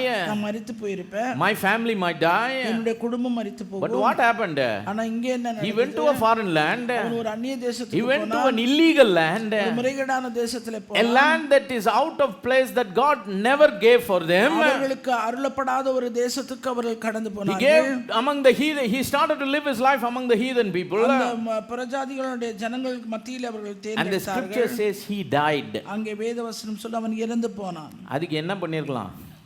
அங்கே செத்துருக்கலாம். சிலர் என்ன பண்ணுவாங்க, நான் அங்கே போனால் அப்படி ஆயிடுவேன், இங்கே போனால் இப்போ இருக்கிறத விட நான் அங்கே போயிட்டா என்ன எப்படி இருப்பேன், நல்லா இருப்பேன், அப்படி பண்ணால் நான் நல்லா இருப்பேன், இப்படி பண்ணால் நான் நல்லா இருப்பேன். கடைசியில் என்னது, இவங்க இருக்கிறத விட நல்லா இருப்பேன்னு நினைக்கிறது, அங்கே போனால் என்ன வந்துடும், அழிவே அந்த அங்கே போய் நல்லா இருக்க மாட்டாங்க, இருந்ததை விட இன்னும் நிலைமை எப்படி இருக்கும், மோசமாக தான் இருக்கும். அதனால தான் தேவன் நமக்கு குறித்த இடம் ஸ்தானம். That's why the position and the place where God keeps us. தேவன் நமக்கு கொடுத்திருக்கிற அந்த இடமும் See, that's a great position. அது ஒரு மிகப்பெரியான That's the most safe position. அதுதான் மிகவும் That's the place of protection. That's the place of provision. அங்கே அந்த இடம் பாதுகாப்புள்ளது, நம்முடைய தேவைகளை That's the place of goodness. அங்கே நன்மைக்கான ஒரு That's the இடம், place of joy and peace. சந்தோஷம் சமாதானம். Praise the name of the living God. We should never have the desire to leave the place and the position that God has has given us and put us in there. தேவன் நமக்கு கொடுத்திருக்கிற ஒரு ஸ்தானத்தையும் நிலைமையும் அந்த இடத்தை விட்டு நாம் கடந்து போக And the நினைக்க place கூடாது. that we are talking now today is not a geographical location, but our position and place in Christ. ஆனால் நான் இந்த பேசுகிறது ஒரு உலக ரீதியாக ஒரு இடம் அல்ல, ஆனால் கிறிஸ்துவுக்குள்ளே நமக்கு கொடுக்கப்பட்ட ஒரு And ஸ்தானம். Elimelech, Naomi's husband, died. She was left only with her 2 sons. நகோமியின் புருஷனாகிய Elimelech இறந்து போனான், அவளும் அவளுடைய 2 Verse குமாரரும். number 4, the scripture says, 4ஆம் வசனம் சொல்லுகிறது, and they took them wives of the woman of Moab. மோவாபியரில் பெண் கொண்டார்கள். The name of the one was Orpah, and the name of the other was Ruth, and they dwelt there about 10 years. அவர்களில் ஒருத்தி பேர் ஒர்பால், மற்றவள் பேர் Ruth. அங்கே ஏறக்குறைய 10 வருஷம். So Naomi, like a responsible widow, ஒரு உத்தரவாதம் உள்ள பொறுப்புள்ள ஒரு she விதவை, found wives for her woman. அவள் ஒரு பெண் கொள்கிறார்கள். There's nothing wrong there. அதுல எந்த தவறும் But she கிடையாது. found the woman among the Moabites. அந்த மோவாபியருக்குள்ளே பெண் கொள்கிறாள். See, how can the legal mix with the illegals? எப்படி முறை உள்ளது முறைகேடானதை How can the believers mix with the unbelievers? எப்படி ஒரு விசுவாசி அவிசுவாசியோடு கூட How இணைக்கப்படுகிறது? can those that belongs to Christ have any union with Belial? எப்படி கிறிஸ்துவோடு இருக்கிறவர்கள் பேலியாலோடு இசையப்பட? But that's what happened in this scripture. அதுதான் இந்த வேதவசனத்திலே இந்த இடத்துல You know, it looks like God's people are making covenant with ungodly people. தேவனுடைய உடன்படிக்கையின் ஜனங்கள் தேவனற்ற உடன்படிக்கையோடு அவர்களோடு கூட உடன்படிக்கை செய்கிறார்கள். But you know, behind all of these things, இவைகள் எல்லாவற்றுக்கும் பின்னாக there is something good that is going to come. ஒரு நன்மை ஒன்று வரப்போகிறதாக இருக்கிறது. Praise the name of the living God. That's what the book of Ruth is talking about. அதைத்தான் Ruth புத்தகம் Because Ruth came into the picture, ஏனென்றால் Ruth அந்த படத்திலே வரும்போது, because one of the sons of Elimelech and Naomi married Ruth. அந்த எலிமெலேக்குடைய மகன்களில் ஒருவன் ரூத்தை விவாகம் பண்ணினான். That's why the scripture says, அதைத்தான் வேதவசனம் சொல்லுகிறது, all things happen for good. சகலமும் நன்மைக்கு ஏதுவாக நடக்கிறது. It doesn't say all things that happen is good. நடக்கிறதெல்லாம் நன்மை இல்லைங்க. நடக்கிறதெல்லாம் கரெக்டா நல்லதா நடக்கல, நன்மைக்கு ஏதுவாக நடக்கிற தீமையும் சமயத்தில் என்னது நன்மைக்கு ஏதுவாக. அந்த டைம் என்னவா இருக்குது? Only for that moment of time it looks like it's something evil. அந்த நேரம் சம்பவிக்கிற நேரம் நடக்கிற நேரம் அது தீமை போல something bad. அது மோசமானதா. But because these people were in covenant with God, ஏனென்றால் இந்த ஜனங்கள் தேவனோடு கூட உடன்படிக்கை செய்தவர்கள், though the sons of Naomi அந்த நகோமியுடைய குமாரர்கள் were married to the women of Moabites, அந்த மோவாபிய ஸ்திரீகளிலே பெண் கொண்டார்கள். God made that evil to be good. அந்த தீமையை தேவன் நன்மையாக முடிய பண்ணினார். Praise the name of the living God. God uses all things that happen to us for good. நமக்கு சம்பவிக்கிற சகல காரியத்தையும் அவர் நன்மைக்கு ஏதுவாக அவர் அனுமதிக்கிறார். If we are in covenant with God, தேவனோடு கூட நாம் உடன்படிக்கை செய்தவர்களானால் we need to understand ஒரு காரியத்தை நாம் புரிந்து கொள்ள even the வேண்டும். things that happen to us, நமக்கு நடைபெறுகிற சம்பவிக்கிற சகல காரியங்களும் not the evil that we do voluntarily and willingly. நாம் மனப்பூர்வமாக போய் செய்கிற தீமையினால் அல்ல. பாவம் செஞ்சுட்டு அதை தேவன் நன்மையாக மாற்றுவார்லாம் நம்ம என்ன பண்ண முடியாது. நடக்கிற தீமைகள் ஒரு சோகமான கதை. படத்தின் ஆரம்பத்திலேயே சோகம் என்ன? பஞ்சம். போன இடம் என்ன இடம்? ஒரு தேவனை மறுதலிக்கிற ஒரு கூட்டம். போய் அங்கே யார் காலி? Husband Elimelech out. எதனா நல்ல விஷயம் இருக்கா? From the time they left the land of their nativity, அவர்களுடைய சொந்த ஊராகிய பெத்லகேமை விட்டு அவர்கள் கடந்து போன பின்பு one after the other negative things were happening. ஒன்றன் பின் ஒன்றாக எதிர்மறையான காரியங்கள். Book of Ruth starts with famine. அங்கே ரூத்தின் புத்தகம் ஆரம்பிக்கும்போது பஞ்சம். Then it talks about migrating to an ungodly land. தேவனற்ற இடத்திலே போய் அவர்கள் சேர்கிறார்கள். Then the Elimelech, the husband, dying. நகோமி புருஷன் எலிமெலேக் இறந்து போனான். And then the scripture is talking about Mahlon and Chilion marrying the women of Moabites. அந்த மக்ரோன் கிலியோன் மோவாபிய ஸ்திரீகளிலே பெண் கொண்டார்கள். They made covenant with ungodly people. அவர்கள் தேவனற்றவர்களோடு கூட உடன்படிக்கை செய்து கொண்டார்கள். Praise the name of the living God. God uses all things to happen for good. தேவன் நமக்கு சம்பவிக்கிற சகல காரியத்தையும் அவர் நன்மைக்கு ஏதுவாக அனுமதிக்கிறார். But that good things are going to come. ஆனால் வரப்போகிற நன்மை இனிமேல் தான் வரப்போகுது. Praise the name of the living God. தேவனுடைய நாமத்துக்கே So had those boys did not marry the women of Moabites, அந்த மோவாபிய ஸ்திரீகளிலே அந்த மக்லோன் கிளியோன் பெண் கொண்டாலும் ரூத் ரூத் அவர்கள் திருமணம் செய்யவில்லை என்றால் Ruth wouldn't be an example for the bride today. இந்த நாளிலே கிறிஸ்துவின் மனவாட்டிக்கு ரூத் அடையாளமாய் இருந்திருக்க Because மாட்டார். Ruth is from Moabites. ஏனென்றால் ரூத் என்பவளும் அவள் மோவாபிய பெண்ணானாள். ஏங்க இது ஒரு தப்பு தானங்க. நீங்க ஒருவேளை கேட்கலாம். You may ask, these are covenant people. இவர்கள் உடன்படிக்கையின் ஜனங்கள். Okay, because of famine they migrated to an ungodly land. அவங்க பஞ்சத்தினால அந்த தேசத்துக்கு போனாங்க. But how can they marry a heathen woman for the sons that are in covenant with God? தேவனோடு உடன்படிக்கை செய்த புத்திரர்கள் எப்படி போய் அந்நிய தேசத்திலே புறஜாதி பெண்ணை திருமணம் செய்யறது? Praise the name of the living God. நாமத்துக்கே மகிமை. But you see, ஆனா நீங்க பாருங்க, this is a shadow. இது ஒரு நிழலாட்டம். Because if Ruth was not selected to be the bride, அவள் ரூத் மனவாட்டி என்று தேர்ந்தெடுக்கப்படாவிட்டால் you and I நீங்களும் நானும் would not have been selected as the bride. கிறிஸ்துவின் மனவாட்டியாய் தேர்ந்தெடுக்கப்பட்டிருக்க மாட்டோம். Praise the name of the living God. Because Moabite is a Gentile tribe. ஏனென்றால் இந்த மோவாபியர்கள் Moabite is a heathen tribe. அது புறஜாதி அந்நிய தேசத்தின். Praise the name of the living God. So from where did we come? நம்ம எங்க இருந்து வந்தோம்? Are we the seed of Abraham? Abraham சந்ததியிலிருந்து வந்தவர்களா? Do we belong to the natural seed of Abraham? ஆபிரகாமுடைய இயற்கை சந்ததியிலிருந்து நாம் உண்டானவர்களா? Are we from the Jewish tribe? இல்ல யூதா கோத்திரத்திலிருந்து வந்தவர்களா? Is there anyone that belong to the tribe of Judah? யாராவது ஒருவர் யூதா கோத்திரத்தை சேர்ந்தவர்களா? Tribe of Benjamin? பென்யமீன் கோத்திரத்தை சேர்ந்தவர்களா? Tribe of Naphtali? இல்ல நப்தலி கோத்திரத்தை No, சேர்ந்தவர்களா? we are from Gentiles. நாம் எல்லாம் புறஜாதி. We were outcasts. நாம் எல்லாம் வெளி We were like Moabites in the sight of God. தேவனுடைய பார்வையிலே இந்த மோவாபியரை போன்றவர்கள். But today sitting here in this day and time, இந்த காலத்துல இந்த நேரத்துல நாம் இங்கே we வந்திருக்கிறோம். claim ourselves to be the bride of Christ. கிறிஸ்துவின் மனவாட்டி என்று நம்ம And சொல்லிக் we கொள்கிறோம். are the bride of Christ. நாமே கிறிஸ்துவின் மனவாட்டிகள். It's because God had a plan in his mind. ஏனென்றால் தேவன் தம்முடைய சிந்தையிலே ஒரு திட்டத்தை அவர் Because our God is an omniscient God. ஏனென்றால் நம்முடைய தேவன் சர்வ ஞானமுள்ள He தேவன். knows the end from the beginning.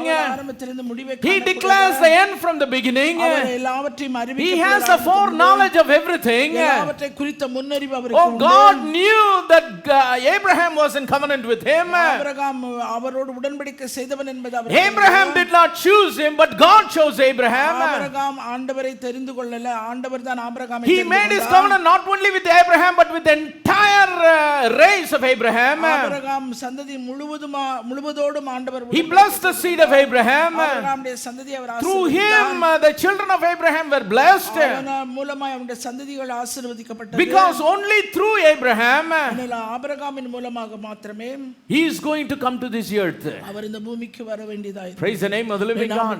He is going to select his humanity அவர் தன்னுடைய மனுஷியத்தை தெரிந்து கொண்டார். to come in the lineage of Abraham. இந்த ஆபிரகாமுடைய சந்ததிகள் யார்? Praise the name of the living God. Son of Abraham, ஆபிரகாமின் குமாரன், son of David. தாவீதின் That's why when Christ Jesus was living on this earth, அப்படியாக தான் இந்த பூமியில் அவர் வாழ்ந்தபோது he was called as the son of Abraham, son of David, son of God, son of man. தாவீதின் குமாரன், தேவனுடைய குமாரன், மனுஷகுமாரன் என்று See, God had the foreknowledge of everything. எல்லாவற்றை குறித்த முன்னறிவு தேவனுக்கு So when God was manifest in the flesh, தேவன் மாம்சத்திலே வெளிப்பட்ட போது this scripture says, இந்த வேதவசனம் சொல்லுகிறது, he himself said, அவர் தாமே சொல்லிக்கொண்டார், I came for my own. நான் எனக்கு சொந்தமானதிலே வந்தேன். Praise the name of the living God.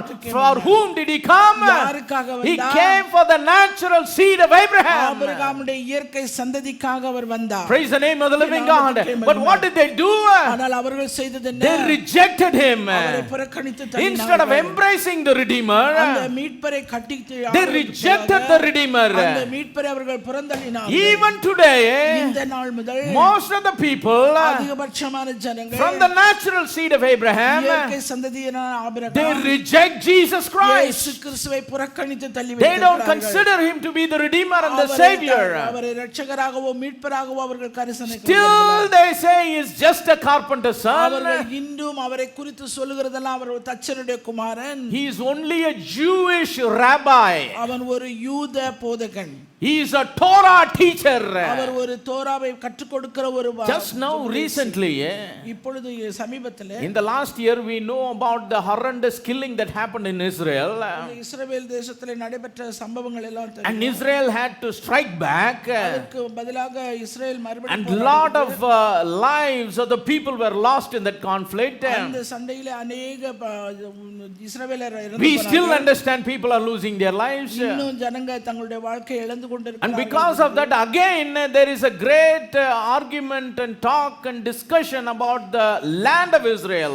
அந்த இஸ்ரவேல் தேசத்தை குறித்த अनेक வாக்குவாதங்களும் சர்ச்சைகளும் பயங்கரமாய் The Jewish people, they put forth their positive points யூத ஜனங்கள் தங்களுடைய காரியங்களை கொண்டு வந்து to முன்வைத்தார்கள். claim that that land belongs to them. அந்த தேசம் எங்களுடையது, எங்களுக்கு சொந்தமானது என்றார்கள். And the other tribe, இன்னொரு கோத்திரத்தார், they put forth their point to claim that the land belongs to them. அவர்கள் தங்களுடைய காரியங்களை முன்வைத்து அதுதான் எங்களுக்கு They சொந்தமானது think the என்றார்கள். Jews have illegally, encroached their land. இந்த யூதர்கள் முறைகேடாக அதை எடுத்துக்கொண்டதாக அவர்கள் And சொல்றார்கள். as this argument was going on, இப்படியான வாக்குவாதம் கடந்து I'm just talking about just few months before, சில மாதங்களுக்கு முன்பாக the Prime Minister of Israel is giving an interview. அந்த இஸ்ரவேல் தேசத்தின் அதிபதி அவர் ஒரு நேர்முகத்தை And the interviewer asked him, அந்த இன்டர்வியூல அவர் சொல்லுகிறார், how do you know this is your land? இது எப்படி உன் தேசம் நீ சொல்ல முடியும்? What is the proof you have? அதுக்கு என்ன நீ ஆதாரம் He வைத்திருக்கிறாய்? beautifully gave proofs from the history.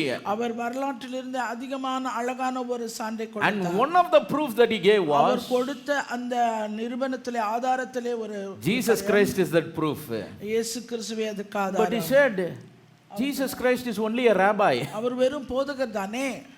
He told the interviewer, அந்த இன்டர்வியூ சொல்லுகிறார், don't you know about Jesus Christ? நீ இயேசு கிறிஸ்துவை பத்தி அறியலையா? He is the one that divided that history. அவர்தான் வரலாற்றை இரண்டாக When பிரித்தவர். he was on this earth, அவர் இந்த பூமியிலே இருந்தபோது he lived in this land. அவர் இந்த தேசத்திலே வாழ்ந்தார். He was a Jewish rabbi. அவர் யூத போதகர் தான். He went and preached and taught in the temple that is right here in this land. அவர் இந்த தேசத்திலே இருக்கிற இந்த தேவாலயத்திலே அவர் பிரசங்கித்திருக்கிறார். So he calls that as an infallible proof that now the land belongs to them. இப்பொழுது அந்த தேசம் தங்களுக்கு சொந்தமானது என்பதை குறித்த ஒரு நல்ல ஒரு நிருபத்தை அவர் But he didn't acknowledge Jesus to be the savior or the redeemer or the Lord or the whatever it is. ஆனால் ஆண்டவராய் இயேசு கிறிஸ்து மீட்பர் இரட்சகர் என்ற அவிதமாய் பெயர். He just said he was a Jewish rabbi. அவர் ஒரு யூத போதகர்.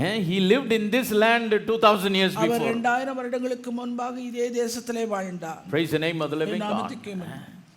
But Jesus, when he came, what did he say? ஆனால் அவர் வந்தபோது அவர் சொன்னது என்ன? I came for my own, நான் எனக்கு சொந்தமானதிலே வந்தேன், and my own received me not. என்னை சொந்தமானவர்கள் ஏற்றுக்கொள்ளல. And that's the reason, அந்த காரணத்தினாலே, because they rejected him, அவர்கள் என்னை புறக்கணித்து தள்ளினதினாலே, we who are like Moabites, அந்த மோவாபியர் போன்ற இருக்கிற நாம், we who are like the outcasts, அந்த புறஜாதியாராய் இருந்த நாம், heathens, Gentiles, அந்த புறஜாதிகள் என்று அழைக்க ஒதுக்கி வைக்கப்பட்ட we நாம், are now given the position and the place to be called as the bride of Jesus நாம் Christ. கிறிஸ்துவின் மனவாட்டி என்ற அந்த ஸ்தானத்தையும் அந்த நிலையும் நாம் எடுத்துக்கொள்ளணும். Praise the name of the living God. நாமத்துக்கே மகிமை. This we know today.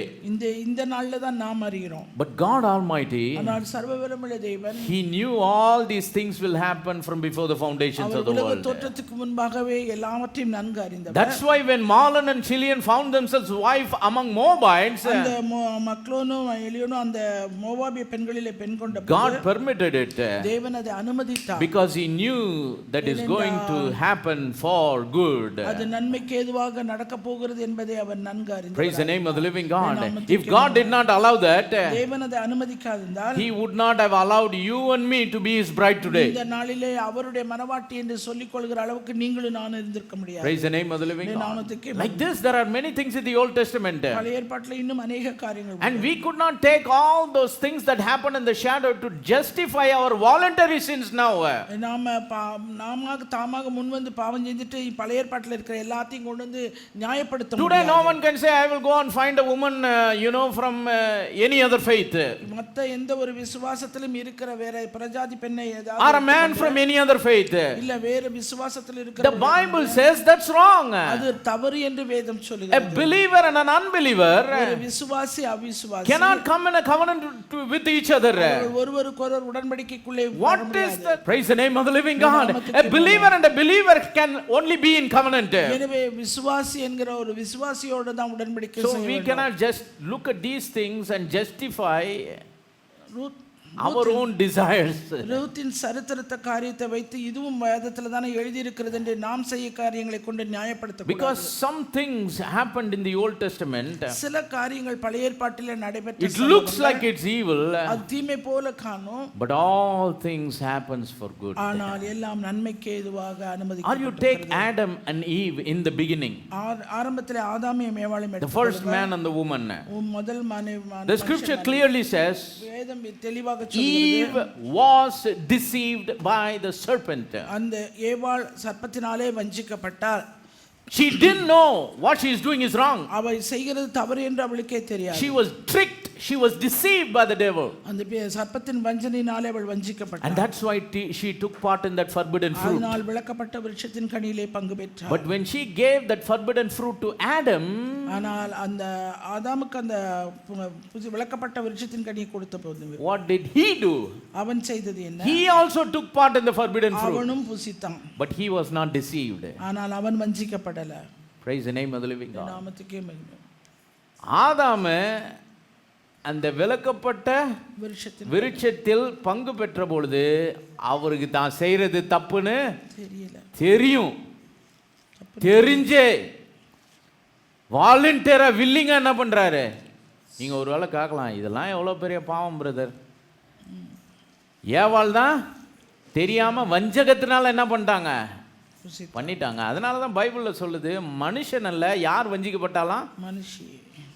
The woman was deceived, the man was not deceived. மனுஷன் வஞ்சிக்கப்படவில்லை, மனுஷி தான் வஞ்சிக்கப்பட்டாள். So the woman sinned because of deception. அவள் வஞ்சனையினாலே பாவம் செய்தாள். But Adam sinned because of decision. ஆதாம் அந்த பாவம் செய்தான் தீர்மானத்தினாலே. செய்கிறது தப்பு என்ற அறிவு இருந்தும் நான் இதை என்ன பண்ண போறேன்? செய்ய போறேன். ஏங்க இப்படி? ஏன்? எதுக்கு? இது தேவையா அவனுக்கு? எதுக்கு சொல்லுங்க? ஹலோ, யாரோ ரெண்டாமன் கேட்டுச்சே. கடைசி ஆதாம மணவாட்டிக்காக என்ன வராரு? பூமிக்கு வராரு. Praise the name of the living God. அவர் தன்னுடைய மகிமையை துறந்து தன்னுடைய ஸ்தானத்தை துறந்து அசிங்கத்திலும் பாவத்திலும் பிறண்டு உழன்று கொண்டிருக்கிற மணவாட்டிக்காக எங்க வர போறாரு? பூமிக்கு வர. அதனால முதல் ஆதாம் அதற்கு முன் அடையாளமாக என்ன பண்றாரு? எனக்கு கொடுத்துருக்க நல்ல ஸ்தானம் தான், என்ன பண்றது? என் மணவாட்டியை நான் நேசிக்கிறேன், ஏவாளை நான் நேசிக்கிறேன், நானும் என்ன பண்ண போறேன்? இல்லாட்டா ஏவாளை மட்டும் ஆண்டவர் என்ன பண்ணி விட்டுருவாரு? துரத்தி விட்டு ஆதாம் என்ன பண்ணியிருப்பாரு? மணவாட்டியை, ஏவாளாகிய மணவாட்டியை ஆதாம் நேசித்ததுனால தீர்மானித்து என்ன பண்றாரு? தப்பு பண்றாரு. ரெண்டு பேரையும் ஆண்டவர் ஒரு தோலாடையை உறுத்தி அனுப்பிச்சிடுறாரு. இதை ஏன் அப்படி ஆண்டவர் அனுமதிச்சார்னா, because of the last Adam that is going to come on this earth. இந்த பூமிக்கு இரண்டாவது ஆதாமாய் இயேசு கிறிஸ்து. So like the first Adam loved the first Eve, எப்படி அந்த முதல் ஆதாமாகிய அவன் தன் மனைவியை நேசித்தானோ, and because of that he took a decision to take part in that forbidden fruit, அவன் தீர்மானம் பண்ணி அந்த விலக்கப்பட்ட விருட்சத்தின் கனியிலே பங்கு பெற்றான், and went with Eve outside of the garden. அவன் தோட்டத்தை விட்டு ஏவாளோடு வெளியே. The last Adam, our Lord Jesus Christ, ஆண்டவராகிய இயேசு கிறிஸ்து இரண்டாவது ஆதாம், because he loved his bride, தன்னுடைய மனவாட்டியை நேசித்ததனால he relinquished his position. அவரும் தன்னுடைய ஸ்தானத்தை விட்டு, the holy God relinquished all of his glory தன்னுடைய மகிமையை எல்லாம் துறந்தவராய், and came to meet his bride and die for his bride for the sins of the bride. மனவாட்டியை சந்திக்க தன் மனவாட்டிக்காக மரித்து மீட்பை ஏற்படுத்த அவர் இந்த பூமிக்கு வந்தார். Praise the name of the living God. அங்க அப்படி நடக்கலனா இங்க இப்படி நடக்க முடியாது. ஏன்னா அது நிழல். இது நேச்சர். என் நிழலை பார்த்தீங்கன்னா என் ஷேப்பில் தான் இருக்கும். மூக்கு 4 அடிக்கெல்லாம் இருக்காது. ஹலோ, 4 சென்டிமீட்டர்னா என் நிழலும் எப்படி இருக்கும்? பழைய ஏற்பாடு என்னவா? The Old Testament is the shadow. Nothing will happen different. எதுவும் வித்தியாசமாய் நடைபெறாது. ஸோ இதை வச்சுக்கிட்டு இன்னைக்கு நம்ம என்ன பண்ணலாம்? என் ஒய்ஃப் லஞ்சம் வாங்க சொன்னா நான் லஞ்சம் வாங்கினேன். ஆதாம் என்ன பண்ணாருங்க? தெரிஞ்சு லஞ்சம் வாங்குறது தப்புன்னு தெரிஞ்சு தான் பண்ண, அப்படி நம்ம சொல்லலாமா? நம்ம நிழல்ல இல்லைங்க, எங்கே இருக்கிறோம்? நிஜத்தில் இருக்கிறோம். Praise the name of the living God. So there are some things that happened in the shadows of the Old Testament ஏற்பாட்டிலே நடைபெற்ற நிழலாட்ட சம்பவங்கள் சில that God permitted, தேவன் அதை அனுமதித்தார். that looks like it's very dangerous, அது ஆபத்து போன்ற பார்வைக்கு but we have to look at that in the reality of the times in which we are living. வாழ்ந்து கொண்டிருக்கிற இந்த காலத்தின் நிஜத்தையும் நாம் நோக்கி பார்க்க வேண்டும். How many of you understand what I'm saying? நான் சொன்னது எத்தனை பேர் உங்களுக்கு புரிந்து கொண்டது? So the sons Mahlon and Chilion, எங்க இந்த எலியோன் அந்த Mahlon Chilion, finding them wives among the heathen tribe, மோவாபிய பெண்களிலே அவன் பெண் கொண்டார்கள். Though it looks like it's wrong, அது பார்க்கிறதுக்கு தவறு போல தோன்றும். Yes, it's wrong, அது தவறுதான். but God allowed it. ஆனால் தேவன் அதை அனுமதித்தார். God permitted it. தேவன் அதை அனுமதித்தார். Because of the time in which they were living. ஏனென்றால் நாம் வாழ்ந்து கொண்டிருக்கிற இந்த காலத்தில், but God, because of the time in which they were living, அவர்கள் வாழ்ந்த காலத்தில், and God uses all things to happen for good to the covenant people. உடன்படிக்கையின் ஜனங்களுக்கு நன்மைக்கு ஏதுவாக சகலவற்றையும் அனுமதித்தார். Praise the name of the living God. If they would not have married, அவர்கள் அந்த நாளிலே அவிதமாய் திருமணம் செய்து கொண்டார்கள், especially if Ruth from the Moabite tribe was not married to one of the sons of Nehemiah, அந்த மோவாபிய பெண்களில் ஒருவளான ரூத்தை திருமணம் செய்யாதிருந்தார், she wouldn't be an example for the bride today. அவள் இந்த நாளிலே மணவாட்டிக்கு அடையாளமாய் இருந்திருக்க and மாட்டாள். you and I won't be sitting here as the bride of Christ today. நானும் மணவாட்டிங்கிற ஸ்தானத்தோடு இந்த இடத்துல இருந்திருக்க மாட்டோம். Praise the name of the living God. God brought Ruth to Boaz. எனவே அங்கே God brought Ruth to Boaz. அங்கே தேவன் ரூத்தை போவாசுக்கு ரூத்தை ஆண்டவர் கொண்டு வந்தது. ரூத் மாலோனுக்கு திருமணம் செய்யப்பட்டதினால்தான், வேற வழியே இல்லை. Ruth came to the Redeemer. எனவே ரூத் மீட்பரிடத்தில் வந்தார். Because of that marriage covenant that happened before. அந்த நாளிலே அந்த திருமண உடன்படிக்கையின் நாளே தான் வர முடிந்தது. Praise the name of the living God. That's why we need to trust the sovereign God for everything. அதனால தான் சர்வவல்லமை தேவனை குறித்து எல்லாவற்றுக்கும் நாம் நம்ப வேண்டும். But we are not allowed to voluntarily do things that are against what God says, because we are now living in the reality. நாம் நிஜத்திலே வாழ்ந்து கொண்டிருக்கிறோம், அதை மனதிலே வைக்கணும். நாம முன்வந்து ஆண்டவருடைய வார்த்தைக்கு விரோதமா எதுவும் செய்யக்கூடாது. எத்தனை பேருக்கு வழங்குது? ஆதாமுடைய ஒரு ஸ்டோரி சொன்னேன், உண்மையாக நடந்த ஸ்டோரி. ஆனால் அது எங்கே நடந்தது? நிழலில் நடந்தது. அதை வச்சு இன்னைக்கு நம்ம பண்ணுற தப்ப செய்யக்கூடாது. தப்புன்னு தெரியுங்க, நான் செய்கிறேன், ஏன்னா ஆதாம் செஞ்சாருன்னெலாம் சொல்ல முடியாது. ஏன்னா நம்ம நிழலில் இல்லை, நாம் நிஜத்தில் வாழ்கிறோம். Praise the name of the living God. அதை ஏன் தேவன் அனுமதித்தார்? கிறிஸ்து தம் மணவாட்டியை நேசித்து அவர் தம்முடைய மகிமையை தொடர்ந்து வரதுனால முதல் ஆதாம் என்ன பண்ணாரு? அறிந்தே தன்னுடைய மனவாட்டி அவர் நேசிச்சதுனால என்ன பண்ணாரு? போனார். Praise the name of the living God. Verse number 5 says, 5ஆம் வசனம், இன்னொரு ஒரு துக்க கதை. And Mahlon and Chilion died also, both of them, and the woman was left with her 2 sons and their husband. Mahlon Chilion என்னும் அவர்கள் இருவரும் இறந்து போனார்கள். அந்த ஸ்திரீ தன் குமாரர் இருவரையும் தன் புருஷனையும் இழந்து தனித்தவளானாள். சோகம் மேல சோகம். நகோமி பேர் என்ன? இனிமையானவள். இனிமையானவனுக்கு எல்லாம் கசப்பாக நடக்குது. அதை ஒரு இடத்துல அந்த அம்மா சொல்லியே காட்டுது. என்னை எதுக்கு நகோமின்னு கூப்பிட்ற? என்ன மாறான்னு என்ன பண்ணு? மாறான்னா என்ன அர்த்தம்? கசப்பு. நான் இனிமை இல்லைங்க. I am not a sweet person. I am a very bitter person. Because all the things that are happening in my life are very bitter. Because of famine, we left the land that God gave and migrated to a heathen land. And there my husband died. And then I had to find wives from the Moabite tribe. And now after 10 years, both of my sons are dead. அந்த 10 வருஷத்துக்கு பின்பாக, now this is a clear evidence for all those 10 years Mahlon, Chilion and their wives, Oprah and Ruth, they didn't have any children. அந்த மக்லோன் கிலியோன் அந்த அவருடைய கல்யாணம் பண்ணின ரூத்து ஒர்பால் இருவரும் 4 பேருமாக அவர்கள் அங்கேதான் இருந்தார்கள் குமாரர்கள். அதாவது 2 குமாரருக்கு 2 மருமக்கள் வராங்க. அவங்களுக்கு 10 வருஷம் இருக்காங்க. 10 வருஷமா என்ன இல்ல? They didn't have any children. That's what I'm trying to say.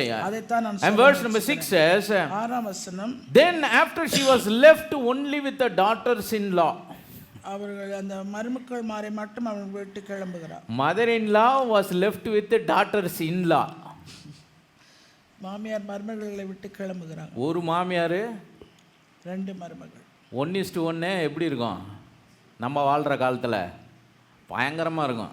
செம்ம டெம்பரேச்சரு. இங்கே 1:2 மாட்டிக்கிச்சு இந்த அம்மா. She arose with the daughters-in-law that she might return from the country of Moab. அந்த மோab தேசத்தை விட்டு திரும்பி எழுந்து போகும்படியாக தன் மருமக்கள் மாரோட. இப்போதான் அந்த அம்மாவுக்கு ஒரு உணர்வு வருது. பேசாமல் என்ன பண்ணியிருக்கலாம்? ப்ளசண்ட்டுன்னு எனக்கு பேர் வச்சு நடக்கிறதெல்லாம் கசப்பாக என்ன பண்ணுது? என் பேர் இனிமையா பாரு, ஏதாவது ஒரு நல்ல காரியம் நடந்திருக்கான்னு. She wants to migrate back to her own country. தன்னுடைய சுய தேசத்துக்கு போக விரும்புகிறார். Just think about the mindset of Naomi by this time. நகோமியுடைய மனநிலை எப்படி இருந்திருக்கும் என்று கொஞ்சம். Because of famine she left her land of nativity. நிமித்தமா தன்னுடைய சொந்த தேசத்தை விட்டார். And that in land of nativity she lost her husband. அந்த தேசத்தை விட்டு வந்த பிறகு கணவனை இழந்தாள். She found wives from the tribe of Moabites for her sons. தன்னுடைய குமாரர்களுக்கு மோவாபிய பெண்களிலே பெண். And now for 10 years of their life none of her sons had children.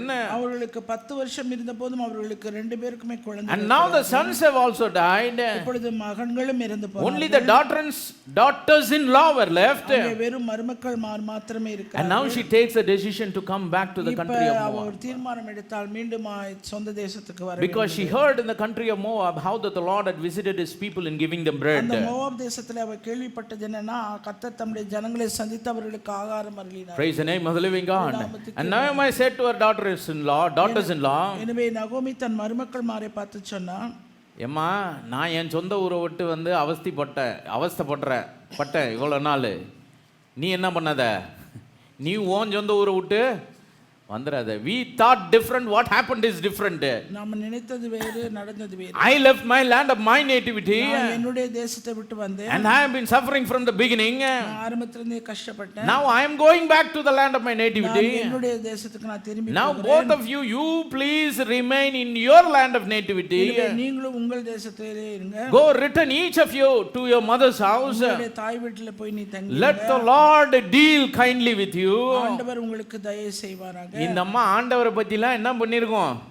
கண்டிப்பா சொல்லிருக்கோம். Though they were taken out of a heathen tribe as daughters-in-law in this house, இந்த வீட்டிலே மோவாபிய பெண்களிலே மருமக்கள் மாரை அவள் கொண்டிருந்தார். because they made covenant with God's people, தேவனோடு ஜனங்களோடு உடன்படிக்கை செய்ததனால Naomi might have told them about God and the reality of God and the goodness of God and the grace of God. நகோமி தேவனுடைய கிருபை, தேவனுடைய வல்லமை, எல்லாவற்றை தயை பற்றி மருமக்கள் மாரிடம் சொல்லி. So the mother-in-law is giving final blessing to the daughters-in-law. எனவே மாமியார் மருமகளுக்கு இறுதி வாழ்த்து. She says, return to your house. உங்க வீட்டுக்கு போங்க. Let the Lord deal kindly with you. கர்த்தர் உங்களுக்கு தயை செய்வாராக. As ye have dealt with the dead and with me. மரித்து போனவர்களுக்கும் எனக்கும் தயை செய்தது. நல்ல பொம்பளைங்க. வாசிங்க அந்த வசனத்தை. நகோமி தன் 2 மருமக்களையும் நோக்கி, நீங்கள் இருவரும் உங்கள் தாய் வீட்டுக்கு திரும்பி போங்கள். மரித்து போனவர்களுக்கும் எனக்கும் நீங்கள் தயை செய்தது போல. அப்பன்னா நல்ல பொம்பளைங்க. Though they were taken out of a heathen tribe, அவர்கள் ஒரு பிரஜாதியிலே பெண்ணாயிருந்தார்கள். by nature they were kind women. ஆனால் அவர்களுடைய தன்மையிலே அவர்கள் தயையாய். So Naomi acknowledges them. அதை நகோமி அங்கே Because you were kind to the dead and to me, மரித்து போனவர்களுக்கும் எனக்கும் நீங்கள் தயை செய்தது the Lord will also deal kindly with you. கர்த்தர் உங்களுக்கும் தயை செய்வாராக. The Lord grant you that he may find rest each of you in the house of her husband. உங்களுடைய புருஷன் வீட்டிலே நீங்கள் சுகமாய் வாழ்ந்திருக்க செய்வாராக என்று மறுமணத்துக்கு நம்ம என்ன பண்ணிருக்கு? வாழ்த்து சொல்லிருக்கு, you go and you marry again. நீ போய் நீ மீண்டுமாய் திருமணம் May செய். the Lord grant you good life. ஆண்டவர் உனக்கு நல்ல ஒரு வாழ்க்கை May you find rest in the house of your new husband. உன்னுடைய புதிய வாழ்க்கையிலே உன்னை அழைப்பார். And then she kissed them. அதன் பின்பு அவர்களை And முத்தமிட்டார். they lifted up their voice and wept. அப்பொழுது அவர்கள் சத்தமிட்டு அழுதார். மணவாளன் மணவாட்டி லவ்வுக்கு முன்னாடி மாமியார் மருமகள் லவ்வ பாருங்கங்க. Hello, this is real things that are written in the, not just a story. இது வந்து வெறும் கதை இல்லைங்க, நிஜமான காரியம். Today the relationship of mother-in-law and daughter-in-law is being projected in a very different way. இந்த நாட்களிலே மாமியார் மருமகளுடைய உறவு முறைகள் பல விதங்களிலே. But here we find in the scripture, ஆனால் இங்கே வேதவசனத்திலே there was a great cordial relationship between the mother-in-law and the daughters-in-law. அந்த மாமியாருக்கும் மருமக்கள்மாருக்கு இடையிலே ஒரு சுமூகமான ஒரு சூழ்நிலை. She gives a great blessing to them. ஆண்டவர் அவர் அவர்களுக்கு अनेक ஆசீர்வாதங்களை சொல்கிறார். And blesses them even for their good future. அவர்களுடைய எதிர்கால நல்வாழ்க்கைக்காகவும் She kisses them. அவர்களை முத்தமிடுகிறார். And they lifted up their voice and wept. அப்பொழுது அவர்கள் சத்தமிட்டு அழுதார்கள். And they said unto her, அவளை பார்த்தவர்கள் சொன்ன காரியம், no, no, no, no, no. இல்ல இல்ல, We won't leave you and go. நாங்க உன்னை விட்டு போக மாட்டோம். Surely we will return with you unto your people. உன்னுடைய ஜனத்துக்கு நாங்களும் திரும்பி வருவோம். Praise the name of the living God. We have made a covenant with this family. நாங்க இந்த குடும்பத்தோடு உடன்படிக்கை And செய்தோம். because of that we are in covenant with that nation itself. அந்த தேசத்தோடு கூட உடன்படிக்கை செய்தது. With the people. அந்த ஜனங்களோடு கூட. Surely we will return with you unto thy people. உம்முடைய ஜனத்தோடு கூட நாங்களும் வருவோம். But Nehemiah said, no, please don't do like that. அப்படி செய்யாதீங்க அப்படி என்று நகோமி சொல்லுகிறார். Turn again my daughters. திரும்பி போங்கள் என் மக்களே. திரும்பி போங்கள் என் மக்களே. மக்களேன்னு போட்டிருக்கு, திருநெல்வேலி பாஷை மாதிரி இருக்குது. ஆனால் ஆங்கிலத்தில் என்ன போட்டிருக்கு? மகள்களே. மகள்களே, குமாரத்திகளே. இந்த அம்மா என்ன பண்ணியிருக்கு? மருமக்களை என்னவா பார்க்கல? மருமக்களை பார்க்கல, அவங்கள என்னவா பார்த்துருக்கு? Naomi was treating her daughter-in-laws just like daughters. அது மருமக்கள் மாரை மகள்களாக அவர் நடத்தியிருக்கிறார். What a great example for the relationship that we need to exercise in our families today. நம்முடைய குடும்பங்களிலே நாம் பயிற்றுவிக்கக்கூடிய என்ன ஒரு அருமையான உதாரணம் இது. Those who have boys, பெண் ஆண் பிள்ளைகள் இருக்கிறவர்கள், this is a great lesson. இது ஒரு பெரிய பாடம். She called her daughters-in-law to be daughters. தன்னுடைய மருமக்கள் மாரை மகள்களே என்று அழைத்தாள் நகோமி. Why do you want to go with me? ஏன் என்னோட கூட நீங்க வரணும்ங்கறீங்க? Are there yet any more sons in my womb? என்னுடைய கற்பத்திலே இனி பிள்ளை உண்டாகும். இந்தம்மா இப்போ லாஜிக்கா போகுது. முதல்ல அன்பா பேசி பாச்சு கேட்கல, இப்போ என்ன பேசுது? லாஜிக் பேசுது. I am an old woman. நானோ வயது சென்றவள். There are no more sons. I don't have any more ideas to marry someone.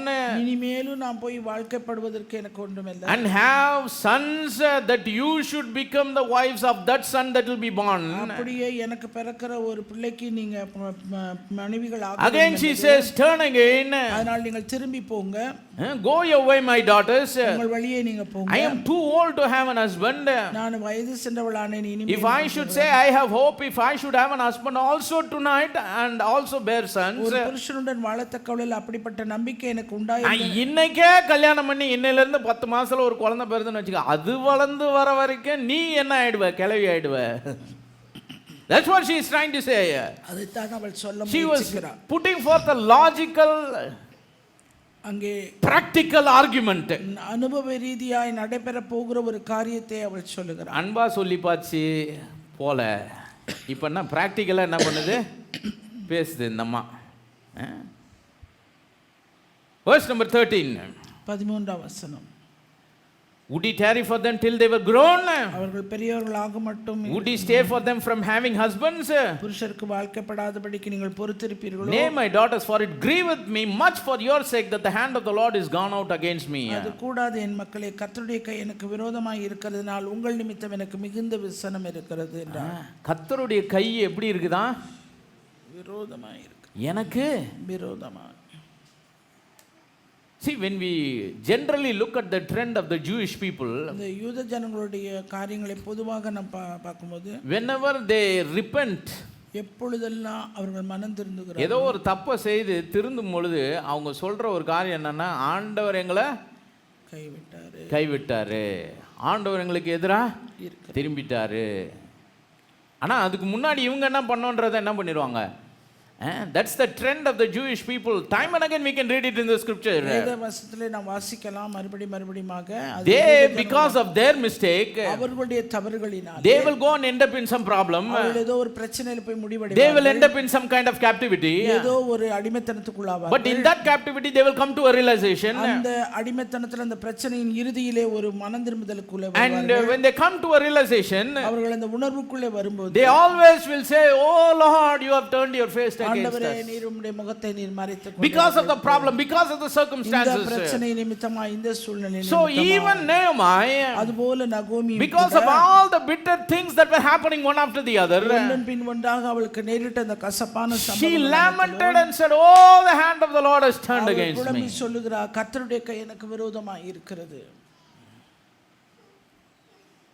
இன்னைக்கும் அதை பார்க்கலாம் யூத கூட்டத்தின் மத்தியில். If you go to Jerusalem, எருசலேமுக்கு நீங்கள் சென்றீர்களா, they have a wall called wailing wall, weeping wall. அழுகையின் சுவர் என்று ஒரு அந்த தேவாலயம் இருக்குல்ல, அது கட்டி இடிச்சு சுக்குநூறு ஆனப்ப அந்த கல்லெல்லாம் எடுத்து வச்சு ஒரு செவுறு மாதிரி வச்சு அதுக்கு பேர் என்ன வச்சிருக்காங்க? வெயிலிங் வால். நீங்கள் சமயத்தில் டிவியில் கூட பார்க்கலாம், எல்லாரும் அங்கே போய் நின்றுக்கிட்டு இப்படி இப்படி இப்படி இப்படி என்ன பண்ணுவாங்க? ஆடி ஆடி ஜோம் பண்ணிட்டு இருப்பாங்க. It's a weeping wall. அது அழுகையின் சுவர். Some people they write their prayer requests whatever they want and put that paper inside in the gaps between the stones in that wall. அவர்களிலே சிலர் தங்களுடைய ஜெப விண்ணப்பங்கள் வேண்டுதல்கள் எல்லாவற்றையும் தாளிலே எழுதி அதை they think, "Lord, you have forsaken us. ஆண்டவரே நீர் எங்களை கைவிட்டீர். Lord, your hand has turned against us." ஆண்டவரே உம்முடைய கை எங்களுக்கு விரோதமாய். That's why I say this is a trait of the Jewish people. இது வந்து யூத ஜனங்களுடைய ஒரு வழக்கம். Whenever they face difficulty in their life, எப்பொழுதெல்லாம் அவர்கள் வாழ்க்கையில கஷ்டத்தை they are immediately quick to say, "The Lord has forsaken them. He has turned his hand against them." அவர்கள் சொல்லக்கூடிய காரியம் கர்த்தர் எங்களை கைவிட்டார். So Naomi here in the scripture, நகோமியும் கூட இந்த வேத வசனத்திலே, she is a type of the orthodox Jewish people. அந்த பக்தி வைராக்கியமுள்ள யூதர்களை போன்றவள். Because she had some of the traits by saying the Lord has turned against them. வழக்கமாய் சொல்லுகிற அதே வார்த்தையை இவளும் சொல்கிறார், கர்த்தருடைய கை எனக்கு விரோதமாய் இருக்கிறது. Praise the name of the living God. And verse number 14 says, 14ஆம் வசனம், "And they lifted up their voice and wept again, and Orpah kissed her mother-in-law, but Ruth clave unto her." அப்பொழுது அவர்கள் சத்தமிட்டு அதிகமாய் அழுதார்கள். ஒர்பாள் தன் மாமியை முத்தமிட்டு போனாள், ரூத்தோ அவளை விடாமல் பற்றிக்கொண்டாள். So both are daughter-in-laws, ரெண்டு பேருமே மருமகள், Orpah and Ruth. ஒர்பாவும் ரூத்தோ, they lifted up their voice and wept again. அவர்கள் மிதுக சத்தமிட்டு அழுதார்கள். After the love message they wept. அதுக்கு பின்பாக அந்த அன்பின் கதைக்கு பின்பு, but both of them they refused to go. ஆனா ரெண்டு பேருமே போக மறுத்தார்கள். That's why this elderly woman came up with a logical practical argument. அதனால இந்த வயதான நகோமி அவள் தன்னுடைய காரியங்களை now look at me daughters, என்ன பாருங்கம்மா, you are still young, இன்னும் நீங்க சின்ன வயது, you go and find yourself husbands. எனவே நீங்க போய் உங்களுக்கு புருஷர்களை don't wait for me. எனக்காக அழ வேண்டாம். I am an old woman. நான் வயது சென்றவள். I cannot marry another person. இன்னொரு புருஷனுக்கு வாழ்க்கைப்பட முடியாது. and even if I would marry another person and have a child today, அப்படியே நான் வாழ்க்கைப்பட்டு பிள்ளை பிறந்தாலும், it will take many years for them to grow and for you to marry him. நீங்கள் அவனை திருமணம் செய்வதற்கு अनेक வருஷங்கள் கடந்து போகும். see these kind of things when we read about it, இதெல்லாம் நம்ம படிக்கும்போது it looks like what this is a strange kind of thing. இது ஒரு என்ன ஒரு வித்தியாசமான ஒரு காரியம். but during those days such practices were there. அந்த நாட்களில் அப்படிப்பட்ட வழக்கங்கள் இருந்தது. if the husband died, புருஷன் இறந்து போனார், they waited for another son to come, இன்னொரு நபர் வருவதற்கு, and they married that another son, அந்த இன்னொரு மகனை, so that son would bear the seed for their brother who is dead. ஏற்கனவே இறந்து போன சகோதரனுடைய வித்தை பாதுகாக்க. so that was a generic practice. இது வந்து பொதுவான ஒரு, that's why Naomi says don't expect like that to happen. அந்த மாதிரி நடக்கும்னு எதிர்பார்க்காதீங்க. it is impractical, அது நடக்க சாத்தியப்படாது, it is illogical. even if I would get married today and have a son today, it will take many years for him to grow that you should marry him and bear them a seed for your original husband. அப்படியே நான் ஒரு புருஷனுக்கு வாழ்க்கைப்பட்டு பிள்ளை பெற்றாலும் நீங்க வளர்ந்திருக்கிற வரைக்கும் நீங்க காத்திருக்கணும். நீங்க அதன் பின்பாக திருமணம் செய்து செத்து போன உங்கள் புருஷனுடைய சந்ததியை காக்க நினைக்காது. இந்த லாஜிக்கல் ஆர்குமெண்ட்ல ஒரு ஆள் என்ன பண்ணிருச்சு, சொல்றது கரெக்ட் தான், மாமியார் சொல்றது கரெக்ட் தான், பிராக்டிக்கலா பேசுது. this woman is talking in a very practical, logical manner. இந்த மனுஷி பேசுறது சட்டபூர்வமாக அனுபவ ரீதியா சரியா தான் இருக்கு. That's why what did she do? அதனால அவ செய்தது என்ன? Orpah kissed her mother-in-law. ஒருபாள் தன் மாமியை முத்தமிட்டு போனாள். இந்த முத்தம் எது? குட்பை முத்தம். This is a goodbye kiss. இது வந்து போயிட்டு வரதுக்காக சொல்லப்படுகிற ஒரு முத்தம். That's why we need to understand. அதனால நாம் ஒரு காரியத்தை புரிந்து கொள்ள வேண்டும். Ruth is the type of the bride of Christ. Ruth கிறிஸ்துவின் மணவாட்டிக்கு அடையாளமானவள். But Orpah is a type of the lukewarm church today. இந்த நாளிலே காணப்படுகிற அனலுமில்லாமல் வெதுவெதுப்பாய் இருக்கிற குளிருமில்லாத வெதுவெதுப்பாய் இருக்கிற சபைக்கு Like the Lord says in the book of Revelation. அதை வெளிப்படுத்தின விசேஷத்தில் You are neither cold nor hot. குளிருமல்ல அனலுமல்ல. You are lukewarm. நீ வெதுவெதுப்பாய் இருக்கிறாய். That's why I will spew you out. என் வாயிலிருந்து உன்னை வாந்தி பண்ணி So போடுவேன். Orpah, she represents the type of the church. அவள் அந்த ஒருபாள் என்கிறவள் அவளும் ஒரு சபைக்கு That is neither cold nor hot. அவள் குளிருமில்லாமல் அனலுமில்லாமல். She kissed her mother-in-law. அவள் தன்னுடைய மாமியை முத்தமிட்டாள். She doesn't want to cleave to her mother-in-law that like Ruth did. Ruth செய்தது போல மாமியாரை பற்றிக்கொள்ளவில்லை. Praise the name of the living God. She made up her mind to go back to her own place. வீட்டுக்கு தன்னுடைய இடத்துக்கு திரும்பி போக She wants to go back to her old life. தன்னுடைய பழைய வாழ்க்கைக்கு திரும்ப She wants to go back to the old way of life. தன்னுடைய பழைய முறையை வாழ்க்கைக்கு She wants to go back to the old culture.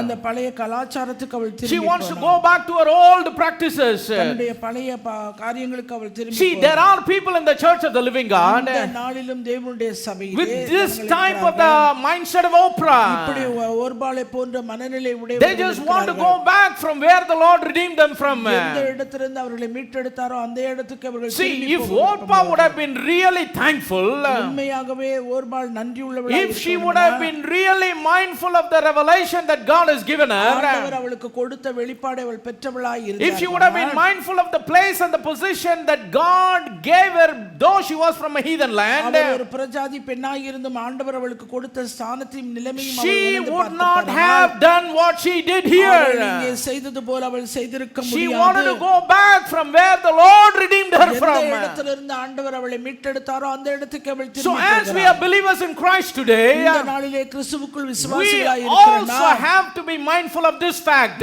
இந்த காரியத்தை குறித்து இந்த உண்மையை குறித்த ஒரு எண்ணம் Orpah is not our example, ஒருபாள் நமக்கு முன்மாதிரி but only Ruth is the example for the bride of Christ. Ruth தான் நம் கிறிஸ்துவின் If மனவாட்டி. we are the bride of the Lord Jesus Christ, இயேசு கிறிஸ்துவுக்கு மனவாட்டியாய் இருப்போம். we should never go back from where the Lord redeemed us from.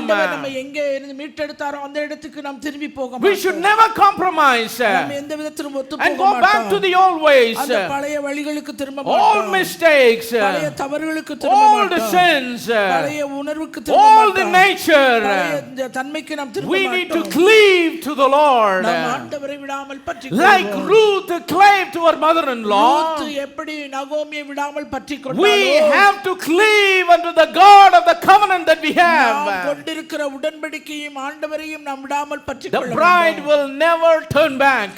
மணவாட்டியானவள் ஒரு காலம் திரும்ப மாட்டாள். Praise the name of the living God. நாமத்துக்கே மகிமை. But we see sadly today, ஆனால் இந்த நாளிலே வருத்தமாய் நாம் many காண்கிறது people in the church சபையில் இருக்கிற அநேகர் having this spirit of இந்த Orpah, ஒருபாளின் ஆவியை உடையவர்களாய் they இருந்து kiss goodbye to God sometimes. ஆண்டவருக்கு முத்தமிட்டு நன்றி சொல்லி They kiss goodbye to the truth of God தேவனுடைய சத்தியத்தை முத்தமிட்டு because they want to make compromises in their life. தங்களுடைய வாழ்க்கையில எல்லாவற்றையும் ஒத்துப்போக அவர்கள் They go back விரும்புகிறார்கள். to their old ways பழைய வழிகளுக்கு அவர்கள் திரும்ப போக விரும்புகிறார்கள். instead of God's truth. தேவனுடைய சத்தியத்துக்கு பதிலாக They like the creeds of their church. இந்த சபையில் இருக்கிற கோட்பாடுகள் They like the denominations of the church. அவர்கள் கொண்டிருக்கிற காரியங்கள் That's what happened to the church during the dark ages. இருளின் ராஜ்யத்திலே இந்த நாட்களில் அப்படிப்பட்ட காரியங்கள் சபையின் இருண்ட காலத்துல இதாங்க நடந்தது. அநேகர் என்ன பண்ணாங்க? சத்தியத்தை விட்டு many people left the truth. அநேகர் சத்தியத்தை விட்டு போனார்கள். They did not go and serve other gods. அவர்கள் வேறு தேவனை ஆதரிக்கல. Still they were serving the living God. ஜீவனுள்ள தேவனை But they kissed goodbye to the truth. ஆனால் சத்தியத்துக்கு அவர்கள் முத்தமிட்டு கடந்து They kissed goodbye to the whole truth. அந்த முழு சத்தியத்துக்கு முத்தமிட்டு They left the truth and they went back to their old ways. அவர்கள் சத்தியத்தை நேசித்தார்கள் ஆனால் அவர்கள் பின்திரும்பி போனார்கள். Bible and traditions. அந்த வேதமும் வேணும் அவங்களுக்கு God a little, world a little. தேவனும் வேணும் அவர்கள் பழைய காரியங்கள் காரியங்களும் Word a little, world a little. வார்த்தையும் வேணும் உலகமும் வேணும். Praise the name of the living God. That's what happened in Rome. அதுதான் ரோமாபுரியிலே நடந்தது. And people were separated ஜனங்கள் தங்களை வேறு பிரித்துக் கொண்டார்கள் from God himself, தேவனாய் மாத்திரமே, from his truth, அவருடைய சத்தியத்திலிருந்து, from his ways, அவருடைய வழிகளிலே. and then they formed another thing that they could cleave on. அவர்கள் விட்டு போன காரியங்களை விட்டு வேறொரு காரியத்தை, church creeds, சபை கோட்பாடுகள். சத்தியத்தை விட்டு எதுக்கு போயிட்டாங்க? சபை இதுக்கு கிஸ். ஆனா மனவாட்டி போக மாட்டான். The bride will never do that. மனவாட்டி ஒரு காலம். That's why God has and he had his bride all through the church ages. சபையின் காலங்கள் எல்லா காலங்களிலும் அவருக்கென்று நியமிக்கப்பட்ட மனவாட்டிகள் இருக்கிறார்கள். இருண்ட காலத்திலும் இந்த பூமியில யார் இருந்தா? மனவாட்டிகள். சபையின் இருண்ட காலத்திலும் பூமியில மனவாட்டிகள். The bride was on this earth even during the days of darkness in the history of the church. அந்த வரலாற்றிலே சபையின் இருண்ட காலத்திலும் கூட ஆண்டவருக்கென்ற மனவாட்டிகள் இருந்தார்கள். But they were a minority, like bride is a minority even today. இந்த நாளிலே மனவாட்டியின் கூட்டம் எப்படி சிறுபான்மையாய் இருக்கிறதோ கொஞ்சமாய் இருக்கிறதோ அதுபோல தான் இருந்தாங்க. They never kissed goodbye. அவர்கள் முத்தமிட்டு பை சொல்ல. They wanted to kiss goodbye to the traditions. அந்த பாரம்பரியத்துக்கு அவர்கள் முத்தமிட்டு கடந்து வந்தார்கள். That's what we read about Martin Luther. Martin லூத்தரை பற்றி அதுதான் நாம் பார்க்கிறோம். Because he kissed goodbye to the creeds. அவர் அந்த சபை கோட்பாடுகளுக்கு முத்தமிட்டு கடந்து வந்தார். He got rid of the spirit of Orpah and he got the spirit of Ruth. அவள் அந்த ஓர்பா என்கிற ஆவி அவளுக்குள்ள இல்லாமல் ரூத்தின் ஆவி அவளை பற்றி. In his day and time, அவருடைய காலத்திலே அவருடைய நேரத்திலே, there was a man called John Huss that lived in the history. வரலாற்றிலே ஜான் ஹஸ் என்பவர் வாழ்ந்திருந்தார். Though they belonged to a church that believed in creeds and not the whole truth, கோட்பாடுகளை நம்புகிற ஒரு சபையில அங்கமாய் இருந்தாலும் God brought them out of it. அவர்களிலிருந்து அவர்களை வெளியே கொண்டு வந்தார். Praise the name of the living God. Why? Because God's choosing was there in their life. தேவனுடைய தெரிந்து கொள்ளுதல் அவர்கள் வாழ்க்கையில் இருந்தது. They were called to be the bride of Christ in their age and time. வாழ்ந்த காலத்திலே நேரத்திலே அவர்கள் கிறிஸ்துவுக்கு when மனவாட்டிகளாக இருந்தார்கள். Jesus comes in the clouds of glory, இயேசு கிறிஸ்து மகிமையின் மேகத்தில் வரும்போது they will rise first. அவர்கள் தான் முதலாவது எழுந்திருப்பார்கள். Why? What's the reason? என்ன காரணம்? They didn't have the spirit of Orpah. அவர்களுக்கு ஓர்பா ஆவி கிடையாது. They did not have that lukewarm spirit in them. அவர்களுக்குள்ளே வெதுவெதுப்பான ஆவியும் இல்ல. They had the spirit of the bride of Christ in them. கிறிஸ்துவின் மனவாட்டியின் ஆவி அவர்களுக்குள்ளாக. Praise the name of the living God. And verse number 15 says, 15ஆம் வசனம், and she said, behold, thy sister-in-law is gone back unto her people. அப்பொழுது அவள் சொல்றா, உன் சகோதரி போய்ட்டா உன் ஜனத்துக்கு. Now Naomi is pumping up the pressure on Ruth that is still staying with her. இன்னும் அவளோடு தங்கி இருக்கிற ரூத்தை அவள் அழுத்தம் கொடுத்து போ அப்படி என்று சொல்றா. பாரு, அன்பா சொன்னா ரெண்டு பேரும் கேட்கல. லாஜிக்கா பேசினா ஒருத்தி என்ன பண்ணிட்டா? நீயும் என்ன பண்ணிடு? திரும்பி போ. And she said, behold, thy sister-in-law has gone back to her people. நீ உன் சகோதரியின் பிறகே திரும்பி போ. Not only to her people, to her gods. அவளுடைய ஜனத்துக்கிட்ட மட்டும் உன் தேவர்களிடத்துக்கும் போ. போன அம்மா ஜனத்துக்கிட்ட மாத்திரம் போல எதுக்கிட்டையும் போயிருச்சு? தேவர்களிடத்துக்கு. She totally left. அவள் முற்றிலுமாய் விலகி போனாள். The covenant, அந்த உடன்படிக்கை, and got back to her old ways. அது தன்னுடைய சுயமான வழிக்கு கடந்து போனாள். Even when we compromise with the truth that God has given us, ஆண்டவர் கொடுத்திருக்கிற இந்த சத்தியத்தை விட்டு நாம் எல்லாவற்றோடும் ஒத்து போகும்போது, we are serving the god of this world. நாம் இந்த உலகத்தின் தேவர்களை நாம் ஆராதிக்கிறவளாம். No man can serve two masters, the Bible says. வேதம் சொல்லுது, ஒருவனால ரெண்டு எஜமான்களுக்கு ஊழியம் செய்ய முடியாது. Praise the name of the living God. You may say you are not changing your faith. நீங்க நான் சொல்லலாம், நான் விசுவாசத்தெல்லாம் மாத்தல. But if we compromise with this truth, இந்த சத்தியத்துக்கு விரோதமாய் மற்ற காரியங்களோடு நாம் உடன்படும்போது, we are compromising the faith that we have on God. நாம் தேவனிடத்தில் கொண்டிருக்கிற அந்த விசுவாசத்துக்கு உடன்படிக்கைக்கும் praise the name of the living God. We are inclining to something else. That may not be another God, but that is a God too. ஆனா அது ஒரு தேவனாகவும் இருக்கு. That's why the scripture says no man can serve two masters. அதனால தான் வேதவசனம் சொல்லுது, ஒருவனாலும் இரண்டு எஜமான்களுக்கு ஊழியம் செய்ய கூடாது. Praise the name of the living God. Now Naomi is mounting pressure on the other daughter-in-law Ruth to go back. இப்பொழுது Ruth தன்னுடைய வீட்டுக்கு திரும்பி போகும்படியாய் நகோமி But the scripture says Ruth clave unto her. ஆனால் ரூத் விடாமல் பற்றிக்கொண்டாள் என்று வேதவசனத்திலே பார்க்கிறோம். பற்றிக்கொண்டாள்னா என்ன? சில குழந்தைங்களை இறக்கி விட்டா கூட என்ன பண்ணாது? நான் என்னவே பண்ண மாட்டேன், போக மாட்டேன். போவே மாட்டேனோ. அவன் குறிப்பாக ஒரு பயமான ஒரு சூழ்நிலையில் போய் ஒரு குழந்தைய இறக்கி விட்டு வரணும்னா போவே, காலை பிடிக்கும் கையை பிடிக்கும், அதுக்கு எல்லா மரம் ஏறுற ஸ்கில்லே வந்துடும், அதுவே ஏறிடும். காரணம் என்ன, நான் விட்டுட்டு என்ன பண்ண மாட்டேன் தனியெல்லாம் என்னால். That's the word called clave. அதுதான் பற்றிக்கொள்ளுதல் என்பது. Praise the name of the living God. The scripture says, prove all things எல்லாவற்றையும் சோதித்து பார்த்து and hold fast that which is good. நலமானதை பிடித்துக் கொள்ளுங்கள். Praise the name of the living God.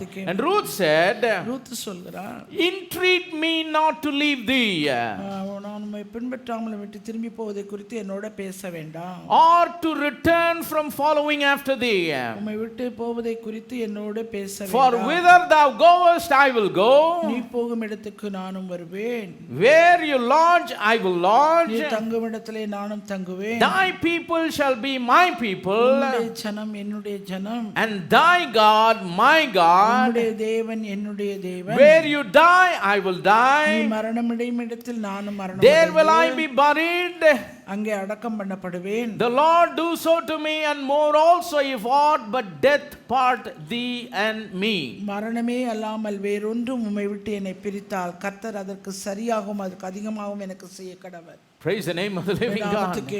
And verse number 18 says, 18ஆம் வசனம் சொல்லுகிறது, when she saw that she was steadfastly minded to go with her, அவள் தன்னோடு கூட வர மன உறுதியாய் இருக்கிறதை கண்டு, then she left speaking unto her. அப்புறம் அதை குறித்து அவளோடு ஒன்றும் பேசவில்லை. So verse number 15 to verse number 17, 15 17 வரைக்கும் it talks about the decision of the bride of Jesus Christ. கிறிஸ்துவின் மனவாட்டி எடுக்கிற தீர்மானத்தை பற்றி சொல்லுகிறது. If we are really the bride of Christ, உண்மையான கிறிஸ்துவின் மனவாட்டியாய் the decision of Ruth should be our decision also. Ruth எடுத்த தீர்மானமே நம்முடைய தீர்மானமாய் இருக்கப்பட வேண்டும். Praise the name of the living God. Especially verse number 16 and 17. 16 17 வசனங்கள், I will not leave, நான் உம்மை விட்டு போக மாட்டேன், I will not return from following, நான் உம்மை விட்டு பின்பற்றாமல் உம்மை விட்டு where you go I will go, நீர் எங்க போகிறோ அங்க நானும் வருவேன், where you lodge I will lodge, நீர் எங்க தங்குவோ அங்க நானும் தங்குவேன், your people my people, உம்முடைய ஜனம் என்னுடைய ஜனம், your God my God, உம்முடைய தேவன் என்னுடைய தேவன், where you die will I நீ die, மரணமிடத்தில் நானும் மரணம் அடைவேன், where will you be buried I will also be நீ buried. எங்க அடக்கம் பண்ணப்படுகிறீரோ அங்கே நானும் அடக்கம் பண்ணப்படுவேன். Praise the name of the living God. It talks about 8 decisions. அங்க 8 தீர்மானங்களை பற்றி That should be the decision of the bride of Christ. அது ஒரு கிறிஸ்துவின் மனவாட்டியுடைய தீர்மானமாய் See, இருக்கப்பட this வேண்டும். woman Ruth, she was very detailed in her decision. அவள் அந்த Ruth என்கிறவள் தன்னுடைய தீர்மானத்திலே மிகவும் It was not a vague decision. அது ஒரு மேலோட்டமாய் It was a clear cut decision. அது மிகவும் தெளிவான உறுதியான A bride of Jesus Christ, கிறிஸ்துவின் மனவாட்டியானவள், her decision is not a confused decision. அவளுடைய எடுக்கிற தீர்மானம் எல்லாம் குழப்பமாய் Her இருக்காது. decision today will be a clear cut அது decision. ஒரு தெளிவான உறுதியான தீர்மானமாய் And that's the reason verse number 19 says, அதனால தான் 19வது வசனம், they both came to Bethlehem. அப்படியே இருவரும் பெத்லகேம் மட்டும் Because of the clear decision, both came. Otherwise, only one would have come. அப்படியே அவங்க உறுதியான தீர்மானம் அவள் எடுத்ததனால ரெண்டு பேரும் அவங்க போறாங்க. And when they were come to Bethlehem, all the city was moved about them, and they said, "Is this Naomi?" அவர்கள் பெத்லகேமுக்கு வந்தபோது ஊரார் எல்லாரும் அவர்களை குறித்து ஆச்சரியப்பட்டு இவள் நகோமியோ என்று பேசிக்கொண்டார்கள். Verse number 20 says, "Don't call me Naomi, call me Mara," she said. அதற்கு அவள், நீங்கள் என்னை நகோமி என்று சொல்லாமல் மாறாள் என்று சொல்லுங்கள், Because the Lord Almighty hath dealt very bitterly with me. சர்வவல்லவர் எனக்கு மிகுந்த கசப்பை கட்டளையிட்டார். I went out full, and the Lord hath brought me home again empty. நான் நிறைவுள்ளவளாய் போனேன், கர்த்தர் என்னை வெறுமையாய் திரும்பி வர பண்ணினார். Why then call ye me Naomi? என்னை ஏன் நகோமி என்பானே? Saying, the Lord hath testified against me, and the Almighty hath afflicted me. கர்த்தர் என்னை சிறுமைப்படுத்தி சர்வவல்லவர் என்னை கிளேசப்படுத்தி இருக்கிறார். My parents named me pleasant, but my life has become totally bitter. என்னுடைய பெற்றோர் எனக்கு நகோமி இனிமையானவள் என்று பெயரிட்டார். The Lord turned against me. ஆண்டவர் எனக்கு எதிராக வந்தார். He gave me a very bitter life. எனக்கு ஒரு கசப்பான வாழ்வை கொடுத்தார். I went full, and now I am empty. I have come back empty. நான் நிறைவுள்ளவளாய் போனேன், நான் இப்பொழுது வெறுங்கையாய் திரும்பி வந்தேன். So Naomi returned, verse number 22. 22ஆம் வசனத்திலே நகோமி திரும்பி வந்தாள். Ruth the Moabitess, her daughter-in-law with her, which returned out of the country of Moab, and they came to Bethlehem in the beginning of barley harvest. மோவாபிய ஸ்திரியான தன் மருமகள் ரூத்தோடு கூட Moab தேசத்திலிருந்து திரும்பி வந்தாள். வார்கோது கோதுமை அறுப்பின் துவக்கத்தில் அவர்கள் பெத்லெகேமுக்கு So like I told you before, அதற்கு முன்பாக உங்களுக்கு சொன்னது போல Ruth, a type of the bride of Jesus Christ, என்பவள் கிறிஸ்துவின் மனவாட்டிக்கு அடையாளம். in the book of Ruth chapter number 1, Ruth சரித்திரம் 1வது அதிகாரம், her decision was revealed. அவருடைய தீர்மானம் வெளிப்படுத்தப்பட்டது. This is not a vague decision. இது ஒரு உறுதி இல்லாத ஒரு தீர்மானம். This is not a temporary decision. ஒரு தற்காலிகமான தீர்மானம் அல்ல. This is not a decision that may change. ஒருவேளை மாறக்கூடிய தீர்மானமாக அல்ல. This is a solid, firm, unshakable, permanent decision. உறுதியான, திடமான, நிரந்தரமான ஒரு தீர்மானமாகும். This is not a conditional decision. இது ஒரு நிபந்தனையோடு உள்ள தீர்மானம் அல்ல. This is a decision without any conditions. எந்த ஒரு நிபந்தனையுமே இல்லாத ஒரு தீர்மானம். That's why I says even I die, அதனால தான் அவன் சொல்ல, நான் மரித்தாலும் கூட my body will not go back to my own land to be buried. சொந்த தேசத்துக்கு அடக்கம் பண்ண அங்க போக கூடாது. Praise the name of the living God. She said, I will not leave you. நான் உன்னை விட்டு விலகுறதுல, I will not stop following you. உன்னை பின்பற்றுவதை விட்டு நான் திரும்பி போக Where மாட்டேன். you go, I will go. நீ எங்க போகிறோ அங்க நான் Where you lodge, I will lodge. நீ தங்கும் இடத்துல நானும் Your தங்குவேன். people, my people. உம்முடைய ஜனம் என்னுடைய ஜனம். Your God is my உம்முடைய God. தேவன் என்னுடைய தேவன். Where you die, I will நீ die. மரணமிடத்தில் நானும் மரணம் அடைவேன். Where you will be buried, there I will be நீ buried. எங்க அடக்கம் பண்ணப்படுகிறீரோ அங்கே நானும் The அடக்கம் Lord do பண்ணப்படுவேன். so more to me and more also if aught but death part thee and me. மரணமே அல்லாமல் வேறொன்றும் உம்மை விட்டு என்னை பிரித்தால் கர்த்தர் அதற்கு சரியாகும், அதற்கு அதிகமாம் செய்ய கடவர். Praise the name of the living God. That is the decision of the bride of Christ. கிறிஸ்துவின் மனவாட்டி எடுத்த தீர்மானம். What do we understand from this decision? இந்த தீர்மானத்திலிருந்து நான் புரிந்து கொள்கிறது என்ன? We are living in a world நாம் வாழ்ந்து கொண்டிருக்கிற உலகம் that has got lot of choices. அநேக தெரிந்து கொள்ளுதல்கள் நமக்கு உண்டு. Orpah had a choice. ஓர்பா ஒரு காரியத்தை Orpah had the same choice that Ruth also had. ஓர்பா எடுத்துக்கொண்ட அதே தெரிந்து கொள்ளுதல் She might have taken the same decision that Ruth took. ரூத்தும் அதே தீர்மானத்தை எடுத்துக்கொண்டிருக்கலாம். But she chose to return back to her own family. ஆனால் தன்னுடைய சொந்த தேசத்துக்கு, சுய தனத்துக்கு அவள் போக She took a decision to go back to her own countrymen. சுய தேசத்துக்கு போகும்படி அவள் She தீர்மானம் wanted to go back to her own gods. அது மாத்திரமல்ல, அவள் தன் தேவர்களிடத்துக்கும் திரும்பி She wants to leave the truth. சத்தியத்தை விட்டு அவள் விலக She wanted to be totally separated from God himself. தேவனை விட்டு முற்றிலுமாய் அவள் வேறு பிரிக்கப்பட்டாள். But Ruth, ஆனால் ரூத்தோ, because God had chosen her from before the foundations of the world, உலகத்துக்கு முன்பாக கிறிஸ்துவுக்குள் அவரை முன்னறிந்து தெரிந்து because கொண்டதினாலே, God had foreordained her அவளை முன்னியமித்ததினாலே, through the foreknowledge of God, அவளுடைய தேவனுடைய முன்னறிவின்படியாக she took the right kind of decision. அவள் ஒரு சரியான தீர்மானத்தை எடுத்தாள். It was not a compromising decision. இது வந்து எல்லாரும் ஒத்துப்போகிற It ஒரு was a தீர்மானம் very அல்ல. clear decision இது as we மிகவும் read in the scriptures. வேத வசனத்திலே வாசிக்கிறபடி தெளிவாக திட்டமான She ஒரு says, I will not leave you. நான் உன்னை விட்டு போகும் திரும்பி I will not return from following you. நான் உம்மை பின்பற்றுவதை விடாமல் நான் திரும்ப Praise the name of the living God. God says, ஆண்டவர் சொல்லுகிறார், I will never leave you nor forsake you. நான் உங்களை விட்டு விலகுறதிலே உன்னை கைவிடுவேன். But many times அநேக நேரத்துல நாம செய்றோம், people feel that God has forsaken them. ஆண்டவர் அவர்களை விட்டது போல அவர்கள் God has சொல்றாங்க. left them. ஆண்டவர் அவர்களை கைவிட்டது போல சொல்றாங்க. சில பாட்டுங்கள்லாம் இருக்கு, என்னை கைவிடாதிரும் ஆண்டவரே. இதெல்லாம் வசனத்துக்கு ரொம்ப அகைன்ஸ்டான பாட்டு. அறியாமையில வேணா என்ன பண்ணிடலாம், எழுதிட்டு போயிடலாம், பாடிட்டு போயிடலாம்.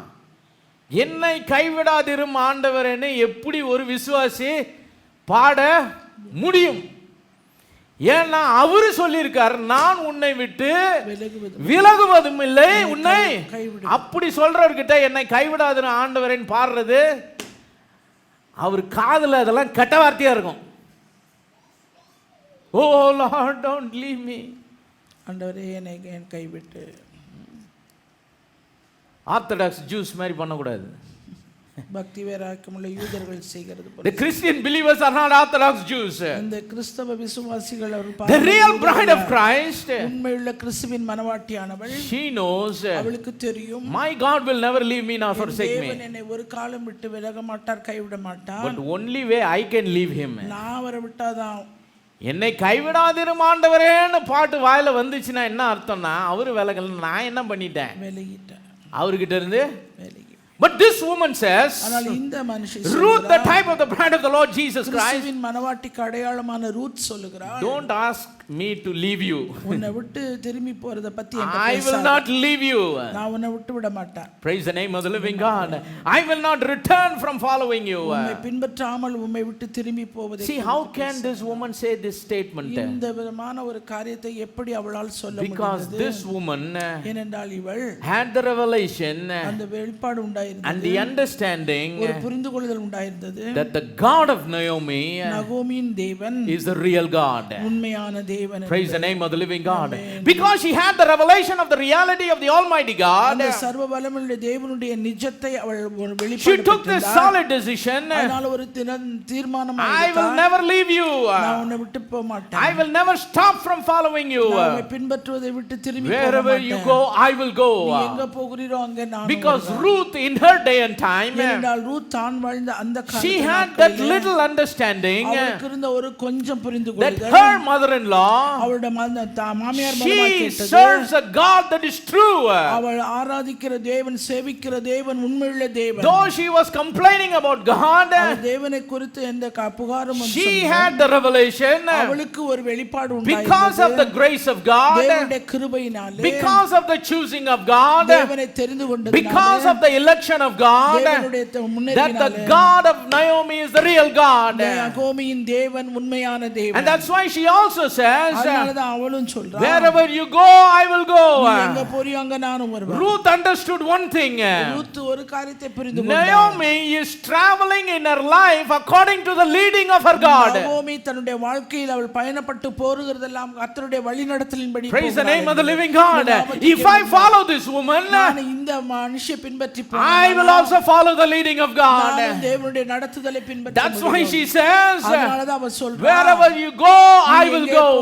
நான் அங்கு வருவேன். My brothers and sisters today, கிறிஸ்துவுக்குள் சகோதர the சகோதரிகளே, scripture says, வேதவசனம் சொல்லுகிறது, our God is a leading God. நம்முடைய தேவன் நடத்துகிற He தேவன். is a God that doesn't keep you in one place, அவர் உங்களை ஒரு இடத்துல வைத்து but each and every day of your life, ஒவ்வொரு நாளும் அனுதினமும் He is a God who leads you. அவர் உங்களை நடத்துகிற தேவன். He leads you according to the truth. அவர் சத்தியத்தின்படியாய் உங்களை நடத்துகிற Like தேவன். Jesus said, இயேசு சொன்னது even போல, when the Spirit of truth is come, சத்திய ஆவியாகிய அவர் உங்களுக்குள் He will வரும்போது guide you into all the our truth. சகல சத்தியத்துக்குள்ளும் நடத்துவார். As many as are led by the Spirit of எவர்கள் God, தேவனுடைய ஆவியினாலே they நடத்தப்படுகிறார்களோ are the sons of God. அவர்கள் தேவனுடைய புத்திரராய் Jesus இருக்கிறார்கள். Christ is our good shepherd. இயேசு கிறிஸ்து நம்முடைய நல்ல மேய்ப்பன். Why He is the good shepherd? ஏன் அவர் நல்ல மேய்ப்பன்? Because He gave His life for His sheep. அவர் ஆடுகளுக்காக தன் ஜீவனை கொடுத்தார். Praise the name of the living God.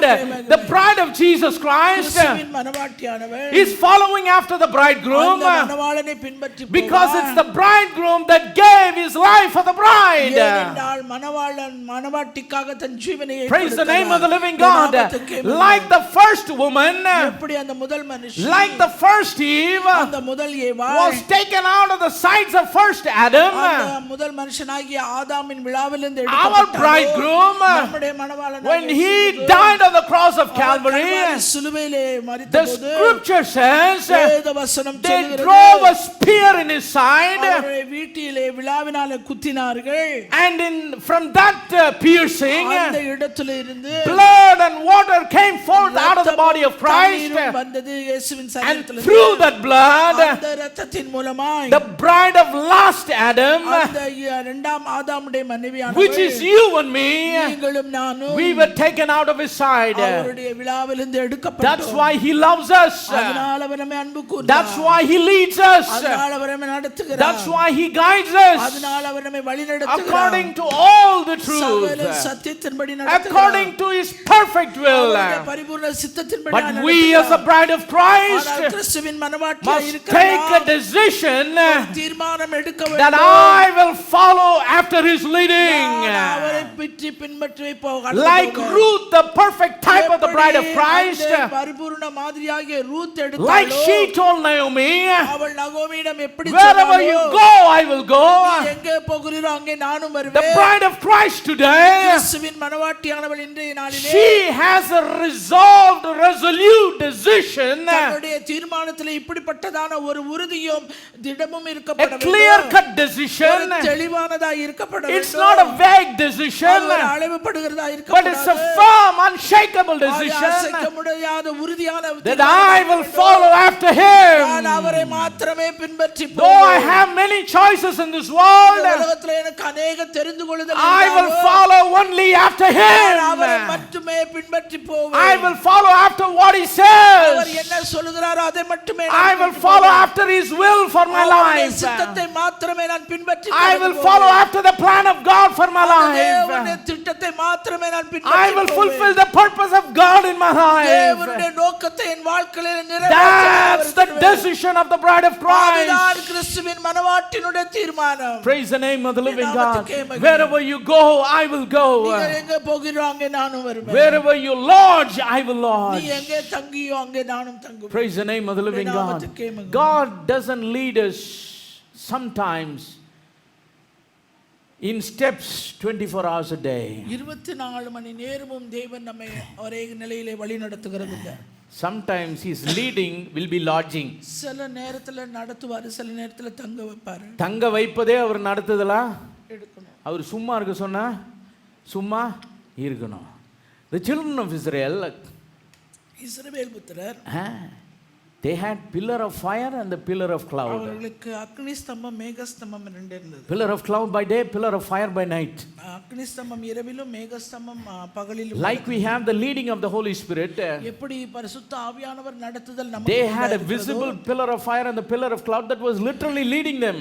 அவர்களுக்கு கண்கூட காண்கிற நிலையிலே அக்னி ஸ்தம்பமும் மேக ஸ்தம்பமும் அவர்களை வழி நடத்தினது. Praise the name of the living God. But it was not moving all the time. அது எல்லா நேரமும் அப்படி நடத்திக்கிட்டே போகல. It was not going all the time. அது எல்லா நேரமும் கடந்து போய் கொண்டே இல்ல. There were times the cloud stayed. அந்த ஸ்தம்பங்கள் தங்கி இருக்கிற நேரமும் இருந்தது. மேகம் போய்கிட்டு இருக்கிற வரைக்கும் இவங்க போனாங்க, நின்னுச்சுன்னா இவங்களும், அக்கினி ஸ்தம்பம் நிக்கிறப்ப இவங்களும். There were times for many months the cloud and the fire it stayed at one place. அந்த அக்னி ஸ்தம்பங்கள் மேக ஸ்தம்பமும் அநேக மாதங்கள் கூட ஒரே இடத்திலே தங்கி இருந்த நாட்கள் உண்டு. Praise the name of the living God. Sometimes God will go and we need to follow. சில நேரங்களிலே ஆண்டவர் முன்பாக போக நாம் அவரை பின்பற்றி கடந்து போவோம். Sometimes he will say keep quiet. சில நேரம் அமைதியா இருன்றாரு. Praise the name of the living God. சிலருக்கு அது பிடிக்காது பாருங்க. இல்ல இல்ல தேவன் அமைதியா இருக்க சொன்னா இருக்கணும். நான் சொல்கிறது வாழ்க்கையின் காரியங்களில், அதுக்குன்னு வேலையை விட்டு வீட்டில் இருக்கக்கூடாது. நான் ரூத்த மாதிரி இருக்கிறேன், வேலையை விட்டு என்ன பண்ண போகிறேன்? அவர் சொன்னார்னா என்ன பண்ணுங்க, வேறு எதனா வச்சுருப்பார். நீங்களாம் போய் பண்ணிவிட்டு ரூத் என்ன சொன்னால், எனக்கு வேலை செய்ய முடியாதனால வீட்டில் இருக்கிறது வேறு. இது ஆண்டவரே என்ன பண்ணுறாரு சொல்கிறாரு. She says, wherever you go, I will go. Wherever you lodge, I will lodge. அவள் சொன்னாள், நீர் எங்கே போகிறீரோ அங்கே நானும் வருவேன், நீர் எங்கே தங்குகிறீரோ அங்கே நானும் தங்குவேன். Thy people shall be my people. உம்முடைய ஜனம் என்னுடைய ஜனம். Thy God, my God. உம்முடைய தேவன் என்னுடைய தேவன். Where you die, I will die. இருக்கிறீரோ அங்கே நானும் அழிப்பேன். Where you will be buried, I will be buried. எங்கே அடக்கம் பண்ணப்படுகிறீரோ அங்கே நானும் அடக்கம் பண்ண. Verse number 18 says, she was steadfastly minded.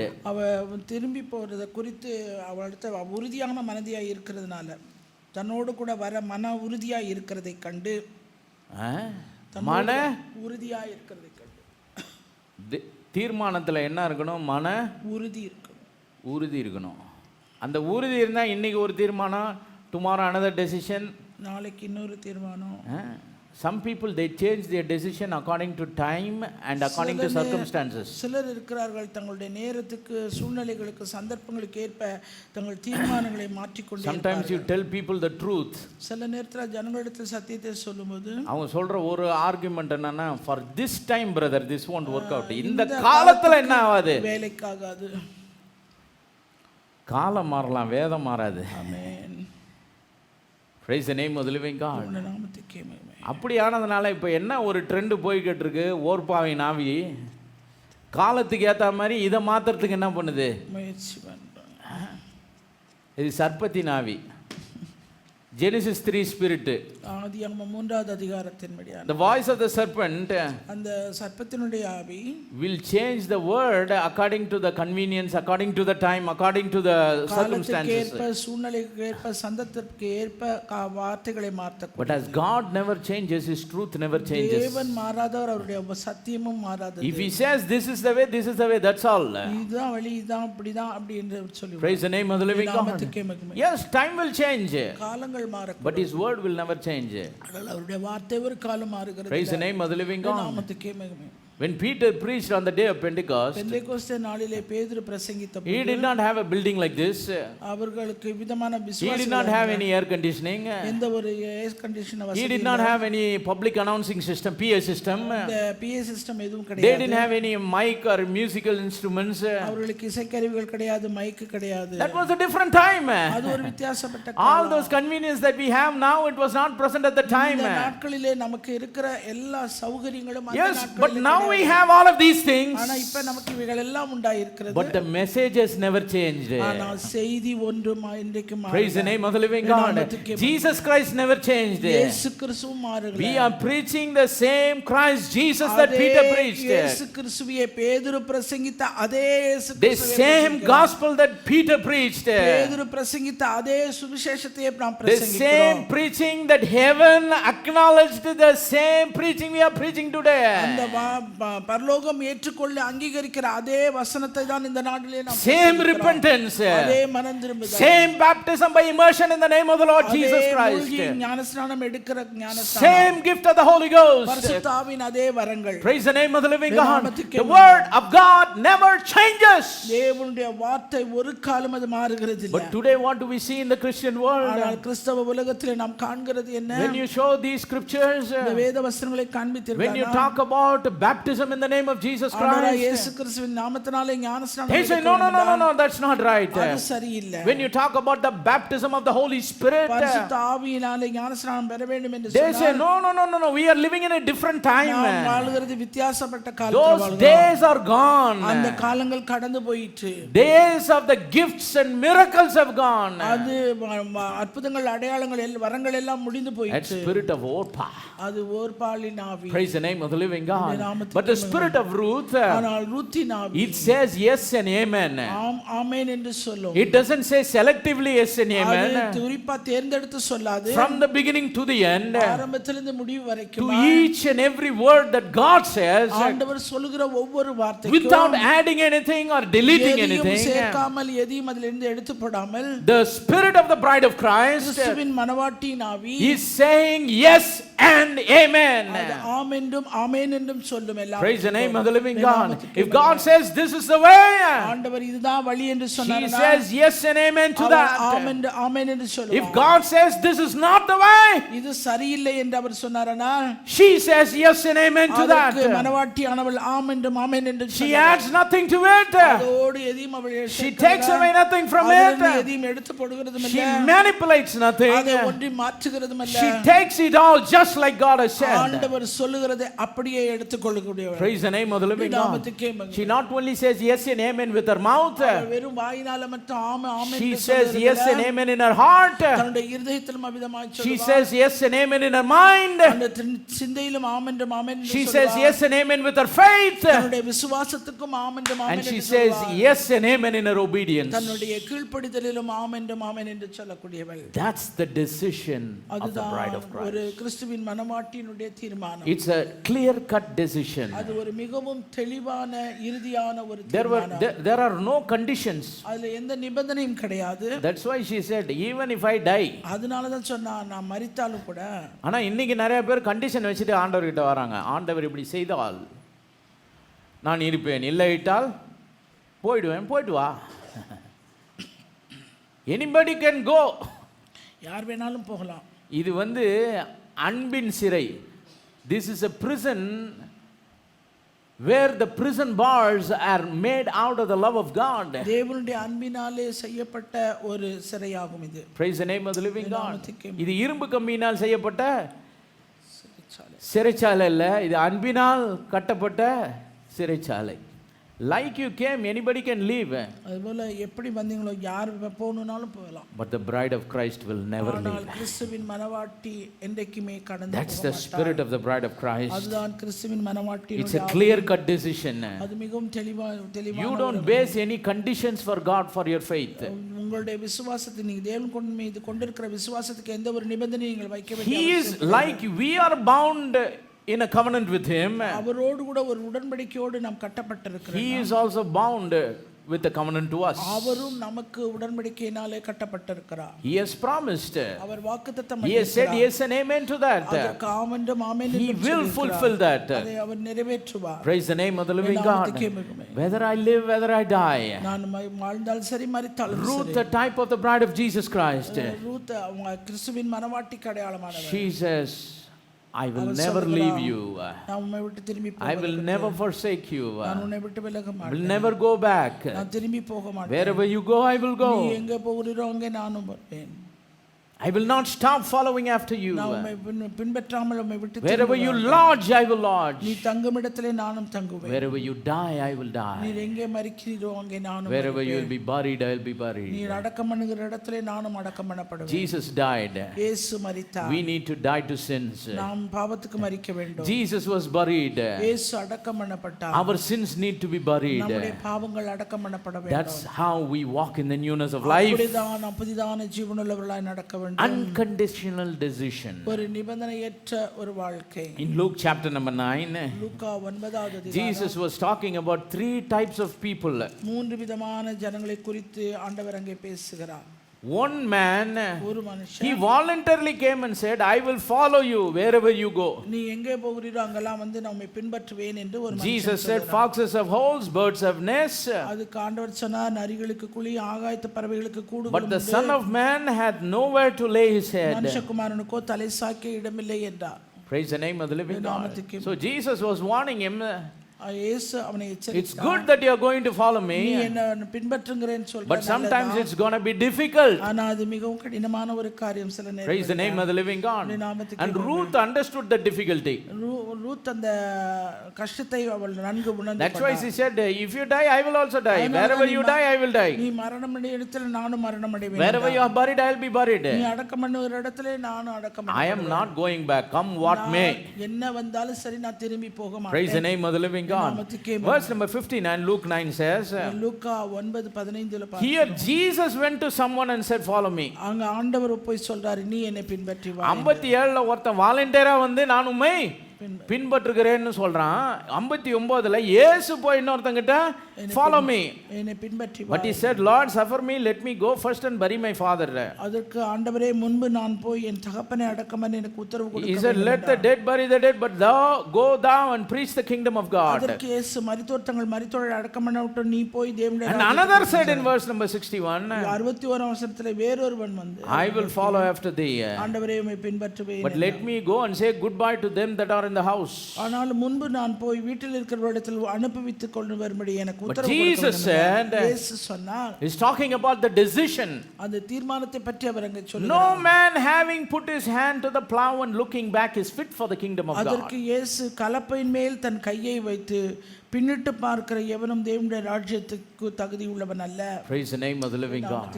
We need to go forward and upward, நான் முன்னேறி மேல் நோக்கி நாம் கடந்து not downward and backward. நாம் கீழே பின்னோக்கி போக கூடாது. Yes, there are things that are lawful unto us, நமக்கு சில காரியங்கள் அவிதமான காரியங்களாக இருக்கும். but not all things are expedient. நாம் எல்லாமே நம்ம அனுபவிக்க தகுதி உள்ளவர்கள் அல்ல. All things are lawful for us, நம்ம எல்லாம் அனுபவிக்க but அதிகாரம் we உண்டு. should not be brought under the power of any.